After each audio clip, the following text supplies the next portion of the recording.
data milisani Qawli. Alhamdulillah ketemu lagi. Nih kalau hari ini biasanya bersama Rumah Quran Al Hikmah, tapi hari ini bergabung bersama Drill Umi ya. Dan insya Allah hari ini Teteh, memperkenalkan mungkin sebagian ada yang kenal dan tidak, saya Teh Neneng Kurnia, yang insya Allah akan menemani pemateri hari ini. Kita judulnya adalah tantangan ibu di zaman now. Nah, Assalamualaikum Teh Dinar.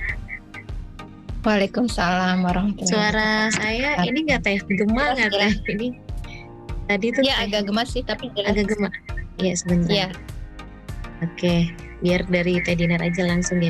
Kita mulai kegiatan hari ini dengan bacaan basmalah. Bismillahirrahmanirrahim.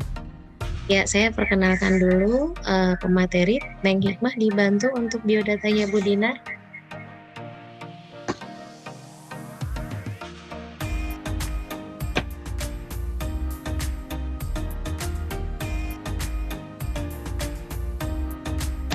Waduh, banyak banget ya. Saya kenalkannya yang sesimpel aja. Bu Dinar, nama Dr. Dinar Dewi Kania. Beliau adalah peneliti INSIS, ketua CGS, dan aktivis Aliansi Cinta Keluarga. Ini yang simpelnya nih. Kalau ini ya, Masya Allah banyak banget ya. Bu Dinar, nggak apa-apa nggak saya sampaikan semuanya. Tapi bagian pastinya ada yang memang sudah kenal juga sama Bu Dinar, dan mudah-mudahan hari ini adalah dengan temanya yaitu tantangan ibu di zaman now. Nah, Masya Allah. Bu Dinar mau langsung saja ya Bu? Mangga. Ya, terima kasih Teh Neneng. Saya izin share screen dulu ya, bentar. Ya, sudah ya. Ya. Baik, Assalamualaikum warahmatullahi wabarakatuh. Innal hamdalillah nahmaduhu wa nasta'inuhu wa nastaghfiruh wa na'udzubillahi min syururi anfusina wa min sayyiati a'malina may yahdihillahu fala mudhillalah wa may yudlil fala hadiyalah asyhadu an la ilaha illallah wahdahu la syarikalah wa asyhadu anna Muhammadan abduhu wa rasuluh. Terima kasih Teh Neneng perkenalannya. Ya memang nggak usah panjang-panjang ya karena waktunya kan lebih baik kita gunakan untuk belajar di sini, diskusi. Kemarin itu sebenarnya Teh Neneng menghubungi saya untuk berbicara terkait fenomena feminisme, tapi bagaimana caranya supaya jadi jangan sampai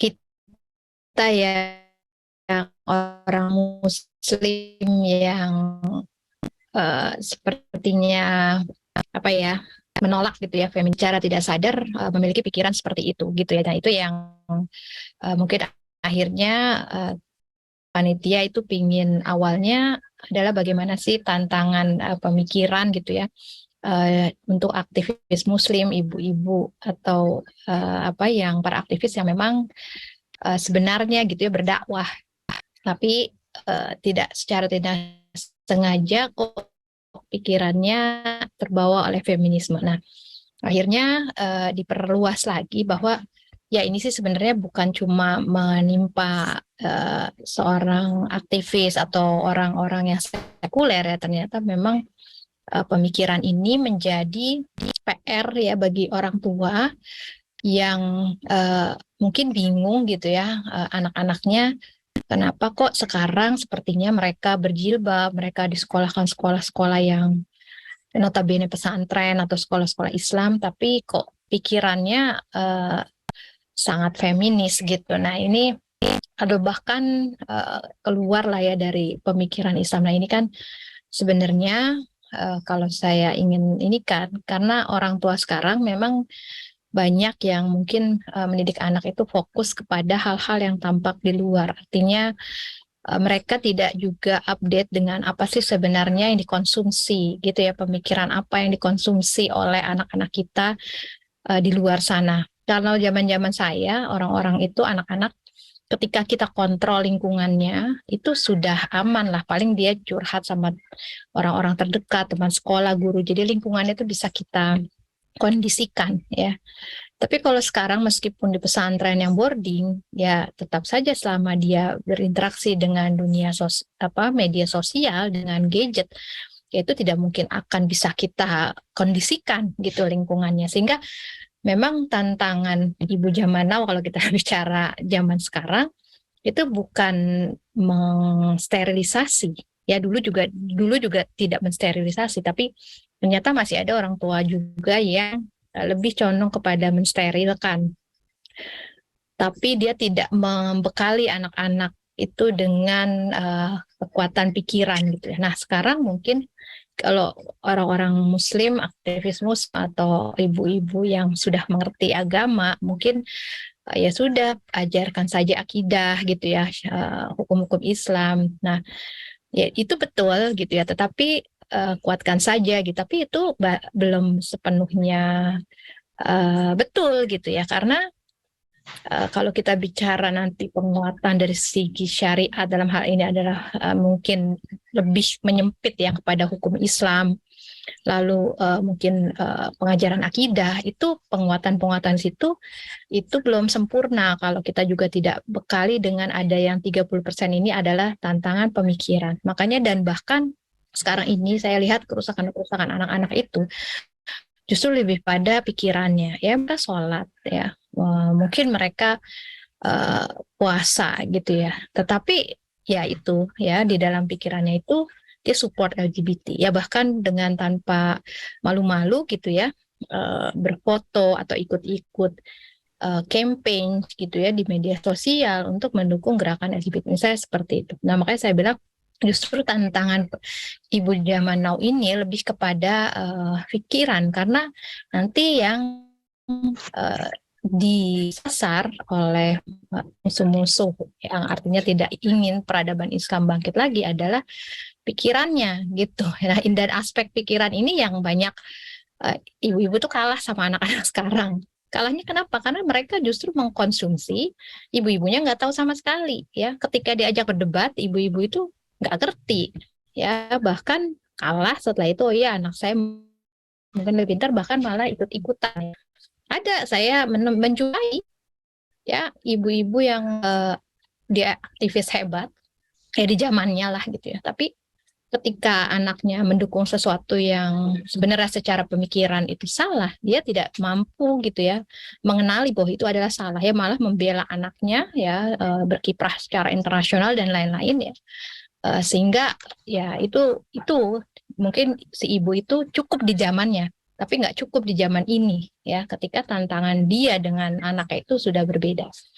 Nah makanya kita akan khawatir sekarang bukan lagi orang yang nggak berjilbab ya, anak-anak yang nggak berjilbab, tapi kita tanya anak itu, kenapa kamu nggak berjilbab? Oh ya, saya masih banyak ya begitulah, masih berat, masih pengen kelihatan cantik, masih, tapi tahu sih itu jilbabnya itu apa wajib gitu ya. Itu tuh masih problem-problem sebenarnya masih simple ya. Karena dia tahu bahwa itu adalah sesuatu kewajiban. Cuma dia memang masih punya kelemahan, masih pengen senang-senang gitu ya, nggak pakai jilbab. Justru yang kita temuin sekarang ini anak pakai jilbab, tapi ketika ditanya kenapa pakai jilbab? Ya ini kan pilihan. Nggak wajib kok jilbab itu. Coba saya memilih aja pakai ini. Jadi kalau jilbab itu ya pilihan. Nah itu ada yang masalah dengan pikirannya. Sebenarnya itu lebih berbahaya ya daripada orang yang ya sama saya seperti orang yang sholat dengan orang nggak sholat, tapi dia sholat tapi tidak meyakini bahwa itu wajib. Cuma ya saya aja menjalankan ya, tapi saya nggak meyakini itu kewajiban. Dan ini kan sesuatu yang justru perlu gitu ya ibu-ibu di zaman now ini renungi. Makanya saya bilang tantangan ibu zaman now sebenarnya ini tantangan lebih kepada pemikiran, karena anak-anak juga tidak bisa dikontrol secara fisik, tetapi pikirannya ya yang harus kita kuatkan. Nah, di sini memang yang harus kita, dan untuk anak-anak perempuan terutama dan juga laki sih ya, atau ibu-ibu, ini lebih tantangan pikiran, banyak sih tantangan pemikiran, banyak, tapi saya mengerucutkan kepada tantangan yang terbesar sebenarnya ya bagi anak-anak perempuan terutama yang memiliki anak perempuan, itu feminisme dan gender. Jadi ini ibunya dan anaknya ya. Kalau ibunya dia memiliki anak laki-laki yang juga mungkin akan terpengaruh. Nah, makanya kita akan lihat apakah tantangan pemikiran feminisme gender ini tidak gimana sih gitu ya dalam pandangan Islam gitu atau Islamic worldview itu bagaimana menimbangnya. Nah, kita itu pertama memang harus menguatkan sebagai ibu di zaman now itu harus memiliki kekuatan yaitu bisa menimbang itu secara Islam gitu ya. Nah, tapi dalam kalau kita bicara Islam gitu kan, itu kan luas. Nah, sekarang yang kita akan lihat bahwa kita itu memiliki pandangan hidup. Kalau lebih mudahnya itu worldview itu adalah pandangan hidup. Jadi dia adalah serangkaian konsep-konsep yang beroperasi di dalam pikiran kita gitu ya. Jadi itu lebih luas dari fikih gitu ya. Dan ini adalah yang konsep-konsep kunci yang seseorang itu ketika ada satu kejadian dia akan melihat dengan konsep-konsep itu. Ya, ini banyak konsep-konsepnya itu yang di dalam pikiran kita itu secara tidak langsung gitu ya, itu akan menentukan ya apa yang hasil gitu ya dari pikiran kita. Nah, ini Islamic worldview ini yang pertama kali memang harus kita tanamkan ke anak-anak gitu ya. Untuk ibu zaman now itu, kita sebagai orang tua itu pertama kitanya memiliki Islamic worldview ini. Nah, setelah itu makanya kita pelan-pelan mengajarkan anak ini dengan berbagai cara lah ya nanti. Tapi yang penting ibunya dulu nih. Nah, tadi kita lihat Islamic worldview seperti ini. Jadi ada konsep-konsep kunci. Misalnya gini, konsep Tuhan dalam Islam gitu ya kan. Tuhan itu maha mengetahui gitu ya, maha memberi. Tetapi ketika kita lihat ada film-film Korea misalnya, itu dia di situ menyalah-nyalahkan Tuhan. Kenapa kok Tuhan nggak menghukum gitu ya? Ketika kita sama, nah kalau ada Tuhan ya silahkan gitu. Tuhan ada, tapi dia nggak bisa apa-apa. Nah, Tuhan yang tidak ada apa-apa ini kan berbeda dengan konsep Tuhan yang kita ketahui di dalam Islam. Nah, kalau anak-anak ini tidak tahu ya ketika mendengar YouTube dan lain-lain ya dia pikir bahwa hanya tahu hal yang saja mengetahui hal-hal detail gitu. Nah, ini maksud saya ketika kita tidak pahamkan anak-anak ya dia akan terbawa ke isme-isme yang sebenarnya itu bertentangan dengan konsep Tuhan dalam Islam. Ini banyak konsep moral. Nah, yang waktu kami judicial review di MK itu, ini kan kita berdebat soal moralitas. Apakah orang-orang yang berzina, yang LGBT itu bisa dipidanakan atau tidak? Nah, perdebatannya kami itu ya terkait konsep moral ini. Mana yang baik dan buruk, mana yang boleh dan tidak boleh, zina itu baik atau buruk gitu.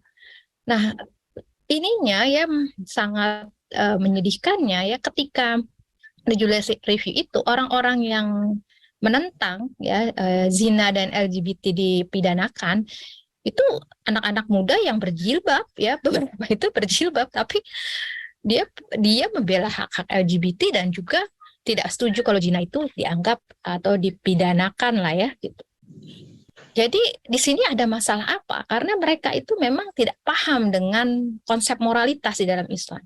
Nah, ini memang pemikiran yang canggih gitu ya, karena Islam itu agama yang canggih. Jadi Islam itu bisa dianggap sederhana, bisa dipakai oleh orang-orang sederhana gitu ya, orang-orang biasa, mereka bisa memahami Islam, tapi Islam juga bisa dipahami secara canggih gitu ya. Cuma orang-orang Islamnya sendiri kan nggak canggih pikirannya, banyak yang merasa tidak lebih merasa pemikiran Barat itu lebih canggih daripada Islam itu sendiri gitu ya. Jadi ketika ada debat di ya forum-forum seperti itu, ya mereka sendiri tidak percaya dengan kecanggihan Islam itu dan justru menolak gitu ya. Tetapi yang mereka gunakan tuh argumennya argumen feminis, argumen teori moralitas Barat ya yang mereka pelajari memang di kampus-kampus kita ya.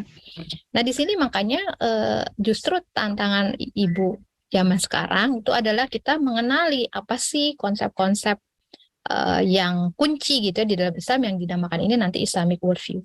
Nah ini kalau secara canggih memang di sini Ruyatul Islam lil Wujud atau Islamic Vision of Reality and Truth ini mungkin canggihnya ya, tetapi simpelnya tadi yang udah saya jerahkan. Nah contohnya gini deh, ketika ada kematian contohnya. Nah kalau ada kematian, ini kan ada konsep-konsep, ada tetangga kita yang meninggal ya.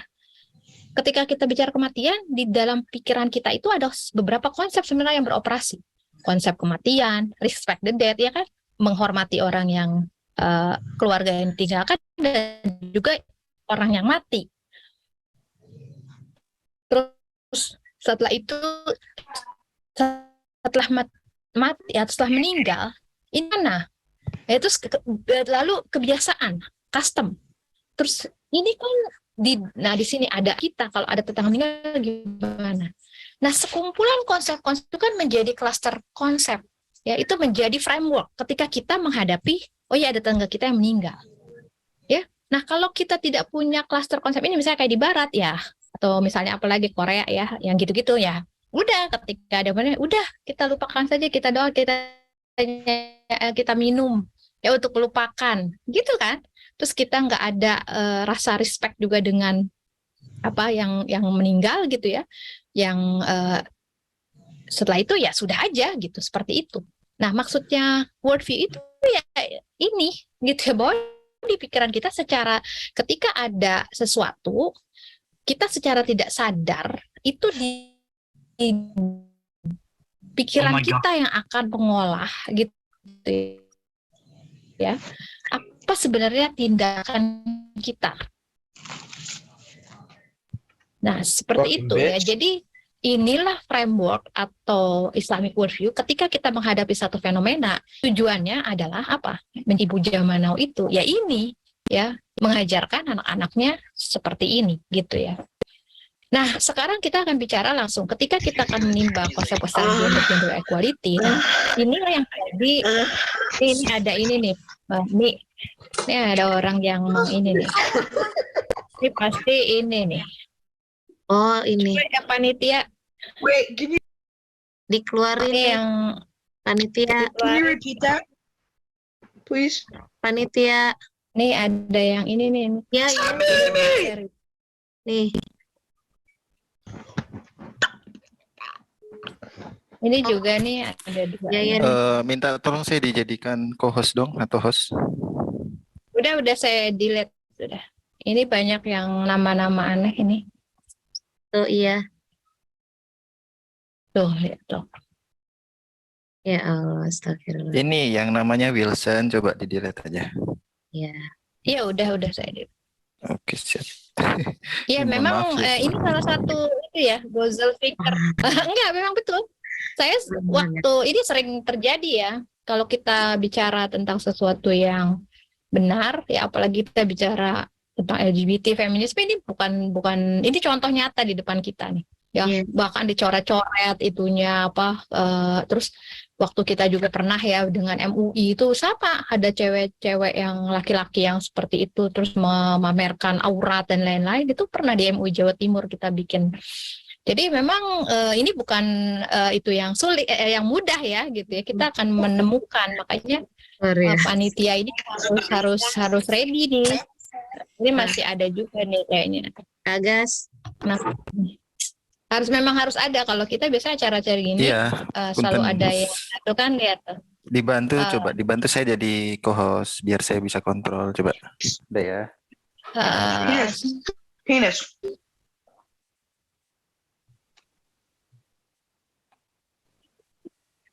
Siapa yang bisa jadiin Mas Agas co-host? Nah ini nih coba ya. Udah Mas Agas sudah jadi co-host. Siap.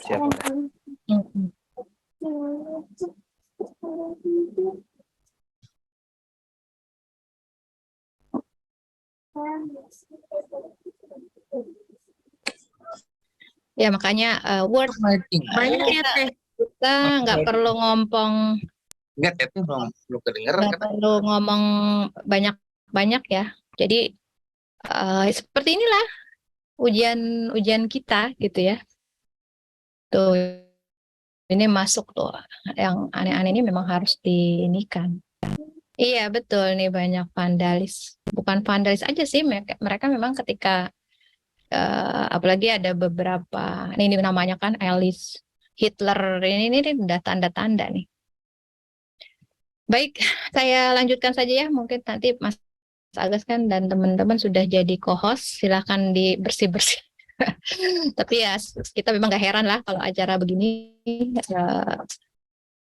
Oke, ya jadi, nah ini kalau kita bicara feminis, mereka kan argumentasinya begini bahwa enggak loh, sebenarnya mereka itu kan mengkampanyekan hak-hak perempuan. Jadi apa ininya gitu ya? Apa ini masih ada nih Mas Agas yang coret-coret?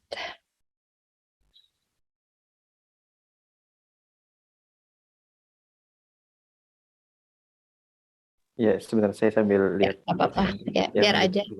Tuh kan gay sex, lihat, tolong di screenshot ya. Ini lumayan buat jadi materi PowerPoint saya nih, nunjukin tuh. Memang mereka sudah sangat terorganisir nih, ya. Tuh lihat tuh. Beginilah kalau para pendukung itu memang begini, nggak ada ininya ya, lihat tuh kan kata-katanya aja sudah sangat tidak sesuai gitu ya dengan kita sebagai Muslim. Dan nggak perlu takut lah, Insya Allah. Saya akan lanjutkan ya. Nah, jadi memang feminisme itu awal-awalnya dia karena memperjuangkan hak-hak wanita Barat yang tidak bisa ditemui ya. Jadi Barat itu memang tidak memiliki hak-hak publik, perempuan-perempuan Barat. Jadi kita maklum gitu ya dengan adanya perjuangan mereka. Nah, perempuan apa memperinikan perjuangkan hak-hak ketubuhan, nanti akan kita lihat ya, dan hak-hak LGBT. Nah itu tidak terelakkan. Makanya kalau ada feminis yang sekarang mengaku feminis Muslim gitu ya, enggak kok, kita nggak memperjuangkan LGBT, kita nggak memperjuangkan yang lebih dari itu, kita hak-hak perempuan. Lah mereka mau masih di first wave sama feminis juga akan diketawain, dan memang sudah diketawain sama feminis yang asli gitu ya, feminis sekuler. Saya malah pernah baca di salah satu situs feminis gitu ya, dia tuh mengatakan gini, kalau feminis yang tidak mendukung LGBT itu hanya menjadi duri dalam daging dalam perjuangan kita. Nah itu mereka sebenarnya dilecehkan oleh teman-teman feminisnya mereka gitu ya, karena mereka belum gaul lah ya, hanya ada di first wave ini. Karena feminis itu udah lebih jauh daripada hanya sekedar memperjuangkan hak perempuan. Ya, dan kalau kita minta hak-hak perempuan, sebenarnya kita nggak perlu memperjuangkan feminis, karena Islam dari kelahirannya itu sudah memperjuangkan hak-hak perempuan. Yang perlu kita lakukan apa? Memperjuangkan Islam. Karena Islam udah ada, jadi nggak perlu jadi feminis ya untuk memperjuangkan hak. Nah, kalau mau jadi feminis, emang mereka minta lebih, yaitu tadi yang second wave, memperjuangkan hak-hak ketubuhan dan memperjuangkan apa? Tadi ya, memperjuangkan LGBT. Kenapa? Wah ini panjang sekali ya. Mungkin ya kita nggak kita menyadari lah masih banyak umat ini yang nggak baca ya. Akhirnya cuma baca di media sosial. Akhirnya mereka nggak tahu kalau feminis di gelombang ketiga ini yang terpengaruh oleh filsafat postmodern itu sebenarnya memang sudah mengadopsi pemikiran yang akan secara tidak langsung itu membela LGBT. Nah, ini ada 3 ya, namanya dia interseksionalis, feminis interseksionalis, dan ini memang akhirnya mereka jadi orang-orang yang tertipu ya, sadar atau tidak sadar. Ya, mudah-mudahan sih mereka banyak membaca ya, tidak hanya terpengaruh oleh media sosial ya, yang sebenarnya kalau kita baca jurnal-jurnal internasional kita akan tahu kemana arah feminisme. Nah ini yang mereka, kenapa nanti feminisme itu jadi memperkarakan atau mendukung LGBT ya di sini, karena konsep gender itu ya, mereka di dalam Piagam Yogyakarta itu ya, mereka memperkenalkan konsep gender yang terdiri dari identitas, orientasi, seks dan expression. Nah, disinilah makanya mereka mengatakan bahwa gender itu adalah fluid, ya. Jadi orang bisa saja berpikir dia itu secara biologis dia punya alat kelamin perempuan, tapi di dalam hatinya dia itu berpikir laki-laki, dan dia di dalam identitasnya, maaf, di dalam pikirannya identitasnya, jadi dia alat kelaminnya perempuan tapi dia mengaku bahwa dia laki-laki. Ya, dan ini banyak kejadiannya, bahkan saya tadi dikasih gitu ya, ada seorang selebgram gitulah ya. Ya dia perempuan tapi dia nggak mau disebut perempuan, ya dia jadi laki-laki. Nah, itu dia identitasnya. Nah, setelah itu dia cintanya sama, karena dia identitasnya perempuan, dia cintanya kepada orientasinya yang perempuan. Jadi dia jadi lesbi. Nah, dia akan mencari orang-orang yang perempuan juga, lesbi, dan identitasnya itu dia perempuan. Ya, akhirnya biologisnya laki-laki, tapi dia merasa laki-laki, dia cintanya sama perempuan, lesbi ya. Nah, dia pakai bajunya bisa pakai baju perempuan ekspresinya, atau dia bisa pakai baju laki-laki, ya, tomboy gitu kelihatannya, ya. Jadi pakai baju laki. Nah, makanya ketika menikah mereka enggak kok, kita menikah perempuan dan laki-laki karena saya ini walaupun alat biologisnya perempuan tapi saya laki-laki, ya. Jadi mereka ketika nikah yang si cewek ini karena dia expression gendernya itu pakai baju laki-laki maskulin, ya udah dia pakai jas padahal dia perempuan. Yang perempuannya, yang lesbinya, yang perempuan dia pakai baju apa? Perempuan. Atau misalnya ada kan perkawinan lesbi itu yang dua pakai baju perempuan, pakai baju pengantin perempuan. Itu kenapa? Karena dia itu expression gendernya emang perempuan, walaupun dia alat kelaminnya perempuan, tapi dia identitasnya ngaku laki-laki, tapi dia berekspresinya pakai baju perempuan. Jadi dua-duanya kok ini pengantin perempuan. Nah, karena expression gendernya. Nah, inilah yang kesetaraan gender itu sekarang bukan semata-mata hanya perempuan dan laki-laki. Kesamaan pendidikan buat perempuan laki-laki itu sih gelombang pertama. Itu kalau seperti itu orang-orang sudah bisa selesai. Sudah selesai gitu ya. Tetapi kalau sekarang ini adalah seperti ini ya, yang memang kesetaraan gender maksudnya kesetaraan dalam hal identitas gender, orientasi seksual, expression. Nah, makanya kita kan nggak boleh dianggap mendiskriminasi kalau kita tidak membolehkan. Nah, sekarang kita akan lihat apa sih ini paradigma feminis. Mungkin kita langsung aja kepada sebab-sebab gitu ya, pengaruh feminisme dan kesetaraan gender. Sebentar.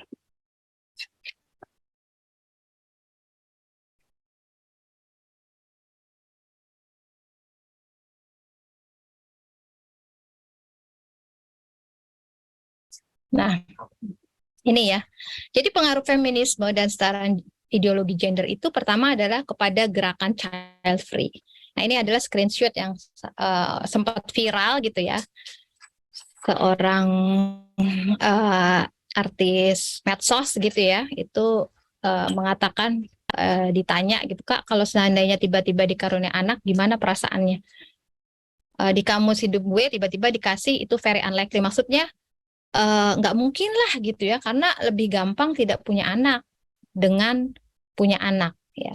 Jadi inilah pikiran ini yang sebenarnya sekarang banyak melanda anak-anak kita ya, karena merasa anak itu adalah sesuatu beban gitu ya, yang akan mengindikan. Nah, jadi mereka menganggap ya lebih baik tidak punya anak, atau mereka mungkin terpikir kalau punya anak itu terlalu sulit, nanti akan dia merasa nggak mampu gitu ya, ada seperti itu. Jadi mendingan nggak punya anak daripada dia itu ya, daripada dia nanti dosa gitu ya. Ya sepertinya kayaknya mulia, tapi sebenarnya salah. Karena kan kita nggak pernah dimintai pertanggungjawaban oleh Allah pada hal yang di luar kemampuan kita. Artinya ketika kita dikasih anak, ya memang yang diperintahkan kepada orang tua hanya berusaha. Nggak bisa, bahkan Nabi kalau kita bicara, ya Nabi Lut misalnya, istrinya aja dia padahal Nabi loh gitu ya, tapi tetap saja menyimpang. Nabi Nuh anaknya juga tidak bisa, karena tapi selama orang tuanya sudah berusaha mengajarkan yang baik, ya itu sudah lepas. Ya, ini memang harus kita sering juga ya menginikan kepada masyarakat bagaimana sebenarnya manfaat ya memiliki anak ini, karena memang gerakan child free ini sudah sangat ini. Child free itu beda dengan childless ya. Child free itu adalah childless by choice. Jadi dia itu tidak pingin punya anak ya karena memang nggak pengen, bukan karena nggak bisa punya anak. Nah ini yang sebenarnya sama feminis itu suka digabungkan. Oh saya child free, jadi orang-orang ketika bilang child free ini nggak baik gitu ya, orang-orang langsung yang nggak merasa nggak punya anak, enggak kok, ini kalau udah takdir gimana loh? Kalau takdir beda, dia bukan child free, dia itu childless ya. Jadi yang dimaksud child free itu memang dia sebenarnya bisa punya anak ya, tapi dia nggak mau, memilih untuk tidak, dan itu dibuat kebanggaan ya, dibuat rasa bangga bahwa saya memilih tidak punya anak. Ya, jadi dia nggak mau disamain dengan orang-orangnya, kamu kan sebenarnya nggak bisa punya anak, tapi pengen punya anak. Nah, itu dianggap rendah sama mereka. Ya, tapi kalau di Indonesia sekarang itu dimasukkan dalam satu kantong, ya supaya banyak pendukungnya. Padahal maksudnya child free itu adalah orang-orang yang memang sebenarnya bisa, tapi dia nggak pengen. Ya, nah ini di tahun dulu memang di Barat sendiri childless sama child free ini masih tuker-tuker. Akhirnya tapi mengerucut ya, child free itu adalah orang-orang yang memilih tidak punya anak. Nah siapa sih biang itunya gitu ya, aktivis child free ini? Namanya ini Ellen Peck. Wah, Ellen Peck ini ada videonya ya, saya itu benar-benar luar biasa percaya diri gitu ya, bahwa saya itu bisa lebih bahagia, dan dia mengatakan perempuan itu akan lebih bahagia kalau nggak punya anak ya. Dan dengan sebagai argumennya, berbagai argumennya, setelah itu dia bikin organisasi ya untuk mengkampanyekan ini. Jadi bukan main-main ya, bikin organisasi. Siapa sih Ellen Peck ini? Ellen Peck ini memang dia penulis di Barat ya, tahun 70-an ini, penulis buku-buku yang dalam tanda kutip esek-esek lah gitu ya. Jadi dia memang buku-bukunya itu memotivasi perempuan dan remaja itu bagaimana memiliki hubungan yang bergairah ya seperti itu. Kalau kita kategorisasikan, memang ini penulis yang memprovokasi orang Barat, karena kan Barat sendiri sebenarnya mereka, apalagi Amerika, itu kan sebenarnya masih punya nilai-nilai Kristen ya, yang juga tidak membolehkan hubungan di luar nikah. Tapi ini Ellen Peck ini termasuk orang-orang yang penganut kebebasan, dan dia menulis buku-buku itu sampai dia menulis judulnya The Baby Trap. Jadi bagi dia tuh baby itu punya anak tuh seperti jebakan ya, yang akan membuat perempuan itu gak bahagia. Tapi di akhirnya gitu ya, memang akhirnya dia cerai sama suaminya yang dia bangga-banggakan, dia bisa bahwa dia akan bahagia gitu ya. Karena katanya memang dan dia bercerai dengan suaminya. Setelah itu dia meninggal dalam kesendirian dengan kanker ya, penyakit kanker. Bukan soal kankernya ya, orang penyakit itu meninggal sendiri juga ada, sahabat kita yang meninggal, sahabat Rasulullah yang meninggal sendiri. Tapi kenapa sendirinya itu yang menjadi satu pertanyaan gitu ya. Karena kan berbeda ya, sahabat Rasulullah sendiri karena dia memang menghindari kemaksiatan ya, orang-orang yang ujlah misalnya itu. Tapi kalau ini kan berbeda ya, dia sebenarnya menginginkan kehidupan dunia ya, dia membangga-banggakan kehidupan dunia ya, bahkan mengatakan mempunyai bayi itu adalah suatu jebakan, tapi akhirnya dunia nggak bisa dia dapatkan juga gitu. Ya beda dengan ahli sufi ya, orang-orang yang memang bertakwa, yang memang mereka tidak ingin gitu ya, dunia itu beda sekali.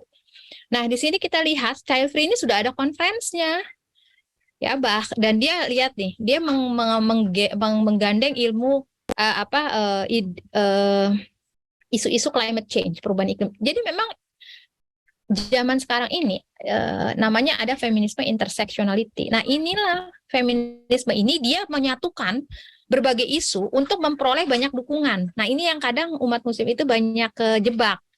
Ya dia bergabung dengan isu Islamofobia, ya jadi isu Palestina.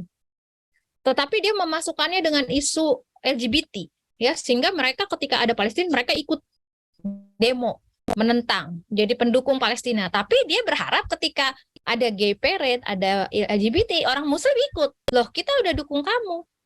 Nah, makanya jadi kalau mereka sengaja masukin, ibaratnya mereka masukkan satu kantong, yang sampah sama yang benar itu digabungin. Nah, kenapa? Biar banyak dukungan dan biar kita nggak bisa bedanya. Ya.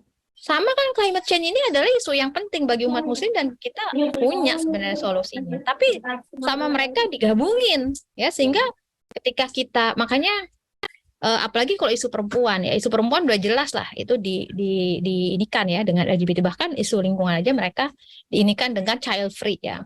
Nah, pengaruh feminis yang kedua adalah gerakan anti keluarga natural. Natural itu apa sih? Keluarga yang memang mereka menganggapnya bukan keluarga natural, mereka menyebutnya keluarga tradisionalis gitu. Tradisionalis itu apa? Maksudnya keluarga yang antara perempuan sama laki-laki. Nah ini makanya kita jangan terjebak dengan mengatakan, oh ya kita ini keluarga tradisional ya. Jadi kalau ibunya perempuan, bapaknya laki-laki itu keluarga tradisional yang punya anak dan lain-lain. Nah bagi mereka itu ada konsep diverse family ya yang modern. Apa ya, nggak perlu perempuan sebagai ibu, laki-laki jadi bapak. Ya, di situ ada keluarga yang bapaknya dua, ya, atau ibunya dua. Jadi maksudnya lesbi gitu ya, atau LGBT. Lalu ada yang single parent, ada keluarga kumpul kebo ya yang nggak menikah. Ya intinya itulah keberagaman keluarga. Nah, pada mereka keluarga tradisional itu karena patriarki ya, karena memang laki-laki sangat didikan sehingga mereka memang pengen nih konsep keluarga tradisional. Kalau kita menyebutkan bukan, itu keluarga natural ya, sebagaimana juga piagam hak asasi manusia itu sebenarnya mengatakan keluarga itu natural. Natural ini dimaknai adalah hanya perempuan dan laki-laki yang menikah, ya itulah yang dikatakan keluarga natural. Karena memang ya itu ya, ini secara kodrati memang seperti itu. Nah ini ya, kita lihat nih, ini feminis Indonesia nih. Manifesto, ini aja sudah bahasa-bahasa orang kiri ya. Sekolah pemikiran perempuan menggugat keluarga sebagai agen penindasan. Ya mereka sudah punya asumsi bahwa keluarga itu adalah agen penindasan. Ya karena bagi mereka itulah cara untuk menindas perempuan itu lewat institusi keluarga yang memang dianggap patriarki. Ya, sebuah aktivis perempuan tergabung dalam sekolah ini mendeklarasikan sebuah manifesto tentang keluarga, manifesto yang berisi soal keluarga tradisional, nah yang dibangun sebagai alat penindasan perempuan sehingga perempuan itu jadi kelas 2. Ini kan udah marxis sekali ya. Kalau kita belajar ya bahwa perempuan itu dianggap kelas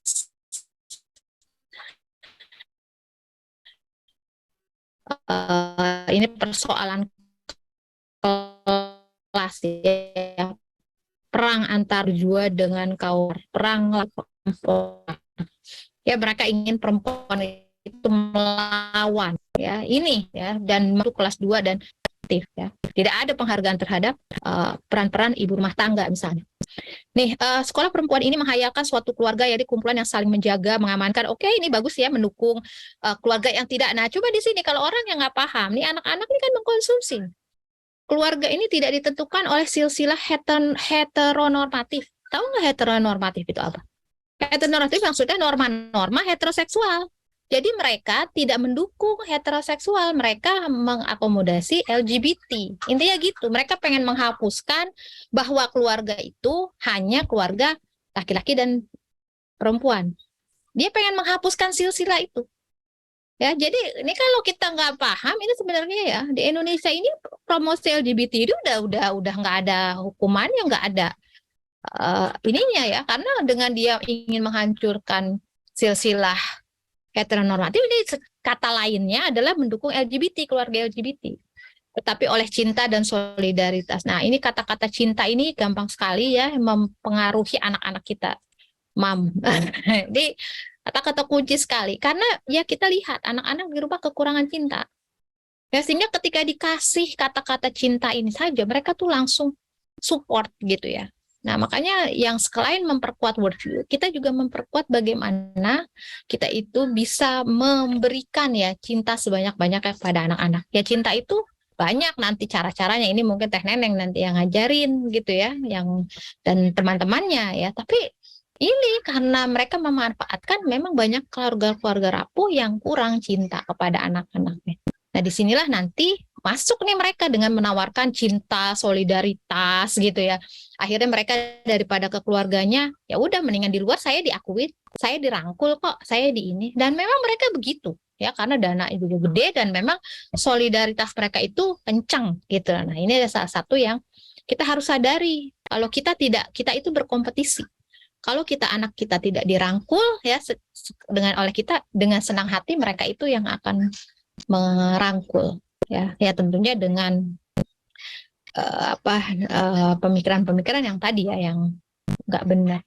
Nah yang ketiga ini pengaruhnya adalah kampanye My Body is Right, My Body is My Right, bisa mengatur gitu ya. Ini nanti yang tadi saya bilang ya, dia berjilbab tapi dia mengatakan jilbab ini pilihan, my body is my choice, saya memilih seperti ini.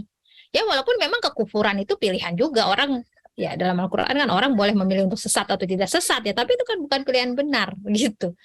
Nah kalau kenapa, apa salahnya ya, karena jilbab itu bukan choice, itu tapi obligation, kewajiban. Kewajiban itu ada apa? Kalau tidak digunakan, tidak dijalankan, dia berdosa. Nah, sedangkan kalau choice berarti kan itu sama. Ya udah, kalau ini saya pakai jilbab juga nggak berdosa, nggak berjilbab juga nggak berdosa. Ya bahkan ini ada pengakuan salah satu tokoh feminis yang dari organisasi Islam besar ya, yang dia di dalam bukunya mengatakan, saya juga ini begini karena tuntutan saja pakai jilbab. Ya karena memang dia di organisasi Islam dan dia belajar itu. Jadi bagi dia ini pilihan dia aja. Ya, jadi bukan kewajiban. Nah, itu berarti sudah ada masalah. Nah, banyak lagi ya, my body is my choice, my right, my authority, itu buku adalah milikku. Jadi nggak boleh ada yang ngatur-ngatur kita mau pakai baju apa ya, nanti otaknya laki-laki saja yang harus diinikan gitu ya. Yang harus dimenang. Ya betul, emang laki-laki juga harus diajarkan menundukkan pandangan. Itu benar, dalam Islam itu udah jelas. Tapi perempuannya juga sama ya, harus diatur. Ya, dan pengaturan dalam Islam itu kan adil, dia sesuai fitrah. Nah, ini ya banyak. Nah, tapi anak-anak kita itu kalau kita hanya dengan cara-cara tradisional ya, cara-cara yang ya ini kan dalam Al-Qur'an begini-begini. Nah, ini mungkin perlu pendekatan yang lebih ya. Perlu diskusi, perlu juga pakai logika. Jadi karena anak-anak sekarang apalagi banyak juga ya yang mungkin dia sudah banyak berdapat di sekolahnya gitu, pelajaran Islam. Jadi ketika orang tuanya, aku kan udah tahu mah, kamu udah tahu gitu ya. Tapi penguatan kita mungkin bisa dari cara lain. Nah itu bisa banyak hal ya kalau kita bicara. Nah nanti mungkin perlu ini kan bagaimana menguatkan gitu ya. Dari film, dari obrolan, dari diskusi buku ya, dari buku-buku itu sebenarnya bisa menguatkan anak-anak ya, cara-caranya ya, ketika memang cara-cara yang lama itu moms gitu itu belum berhasil gitu ya. Nah kita kadang harus menjadi mereka gitu ya, menempatkan diri dalam posisi mereka ya, itu nggak mudah karena kita hidup di zaman yang berbeda, tapi ya memang harus dilakukan sekarang karena kita berkompetisi tadi dengan media sosial gitu ya, dan banyak hal. Nah, yang keempat ini tadi sudah saya jelaskan, pendukung LGBT di sini jelas gitu ya, bahwa di Indonesia ini sudah dari tahun 70-an. Ya, nanti ini ada timelinenya ya. Ya, silahkan dibaca sehingga kita jangan heran, Pew Research itu dulu Indonesia itu menolak LGBT 93%, tapi sekarang turun ya, jadi 83-an. Ya itu berarti, dan orang yang hidupnya umurnya di saya nih, itu mereka masih menolak. Ya ini saya banyak temui, mereka dia emang bisa liberal dan gini-gini, tapi ketika urusan LGBT mereka nolak, tapi itu usia-usia saya gitu. Tapi generasi sekarang ini yang makanya penurunan 10% itu pasti dari generasi muda. Ya bahkan dia sangat, tadi saya bilang bisa dengan memakai jilbab, tapi itu mendukung LGBT. Bisa jadi dia lulusan sekolah Islam gitu ya, tapi dia mendukung. Jadi ini perbedaannya gitu ya. Nah lihatlah ya, ini ajakan Muslim woman untuk telanjang gitu ya, ini oleh aktivis feminis Femen gitu ya. Karena bagi mereka ya Muslim dengan menggunakan baju ini adalah simbol dari patriarki, simbol dari penindasan. Makanya dengan dia telanjang ya, mereka kan aksi-aksinya itu telanjang ya, ke gereja dan lain-lain ya, pernah di Turki juga di bandara dia telanjang gitu ya, supaya bahwa inilah ekspresi kebebasan saya nggak perlu diatur-atur gitu ya. Dan dengan pakai kita baju Muslim ini kita dianggap adalah orang-orang yang tertindas. Nah ini di Indonesia nih ya, ini kan seharusnya Kemeninfo ini bisa ini ya, karena ini kan promosi LGBT ya, gerakan feminis Muslim. Sulitnya jadi uhti kurir di Indonesia. Jadi kalau kemarin orang-orang ada yang kaget ketika di kampus Unhas ya, yang ditanya saya itu non binary gitu ya. Itu kan orang apa sih gitu ya non binary ya? Dia nggak cewek nggak cowok ya. Dia ini kurir ini. Jadi dia bingung gitu ya dan ini dia bingungnya tuh sebenarnya ini karena pergaulan.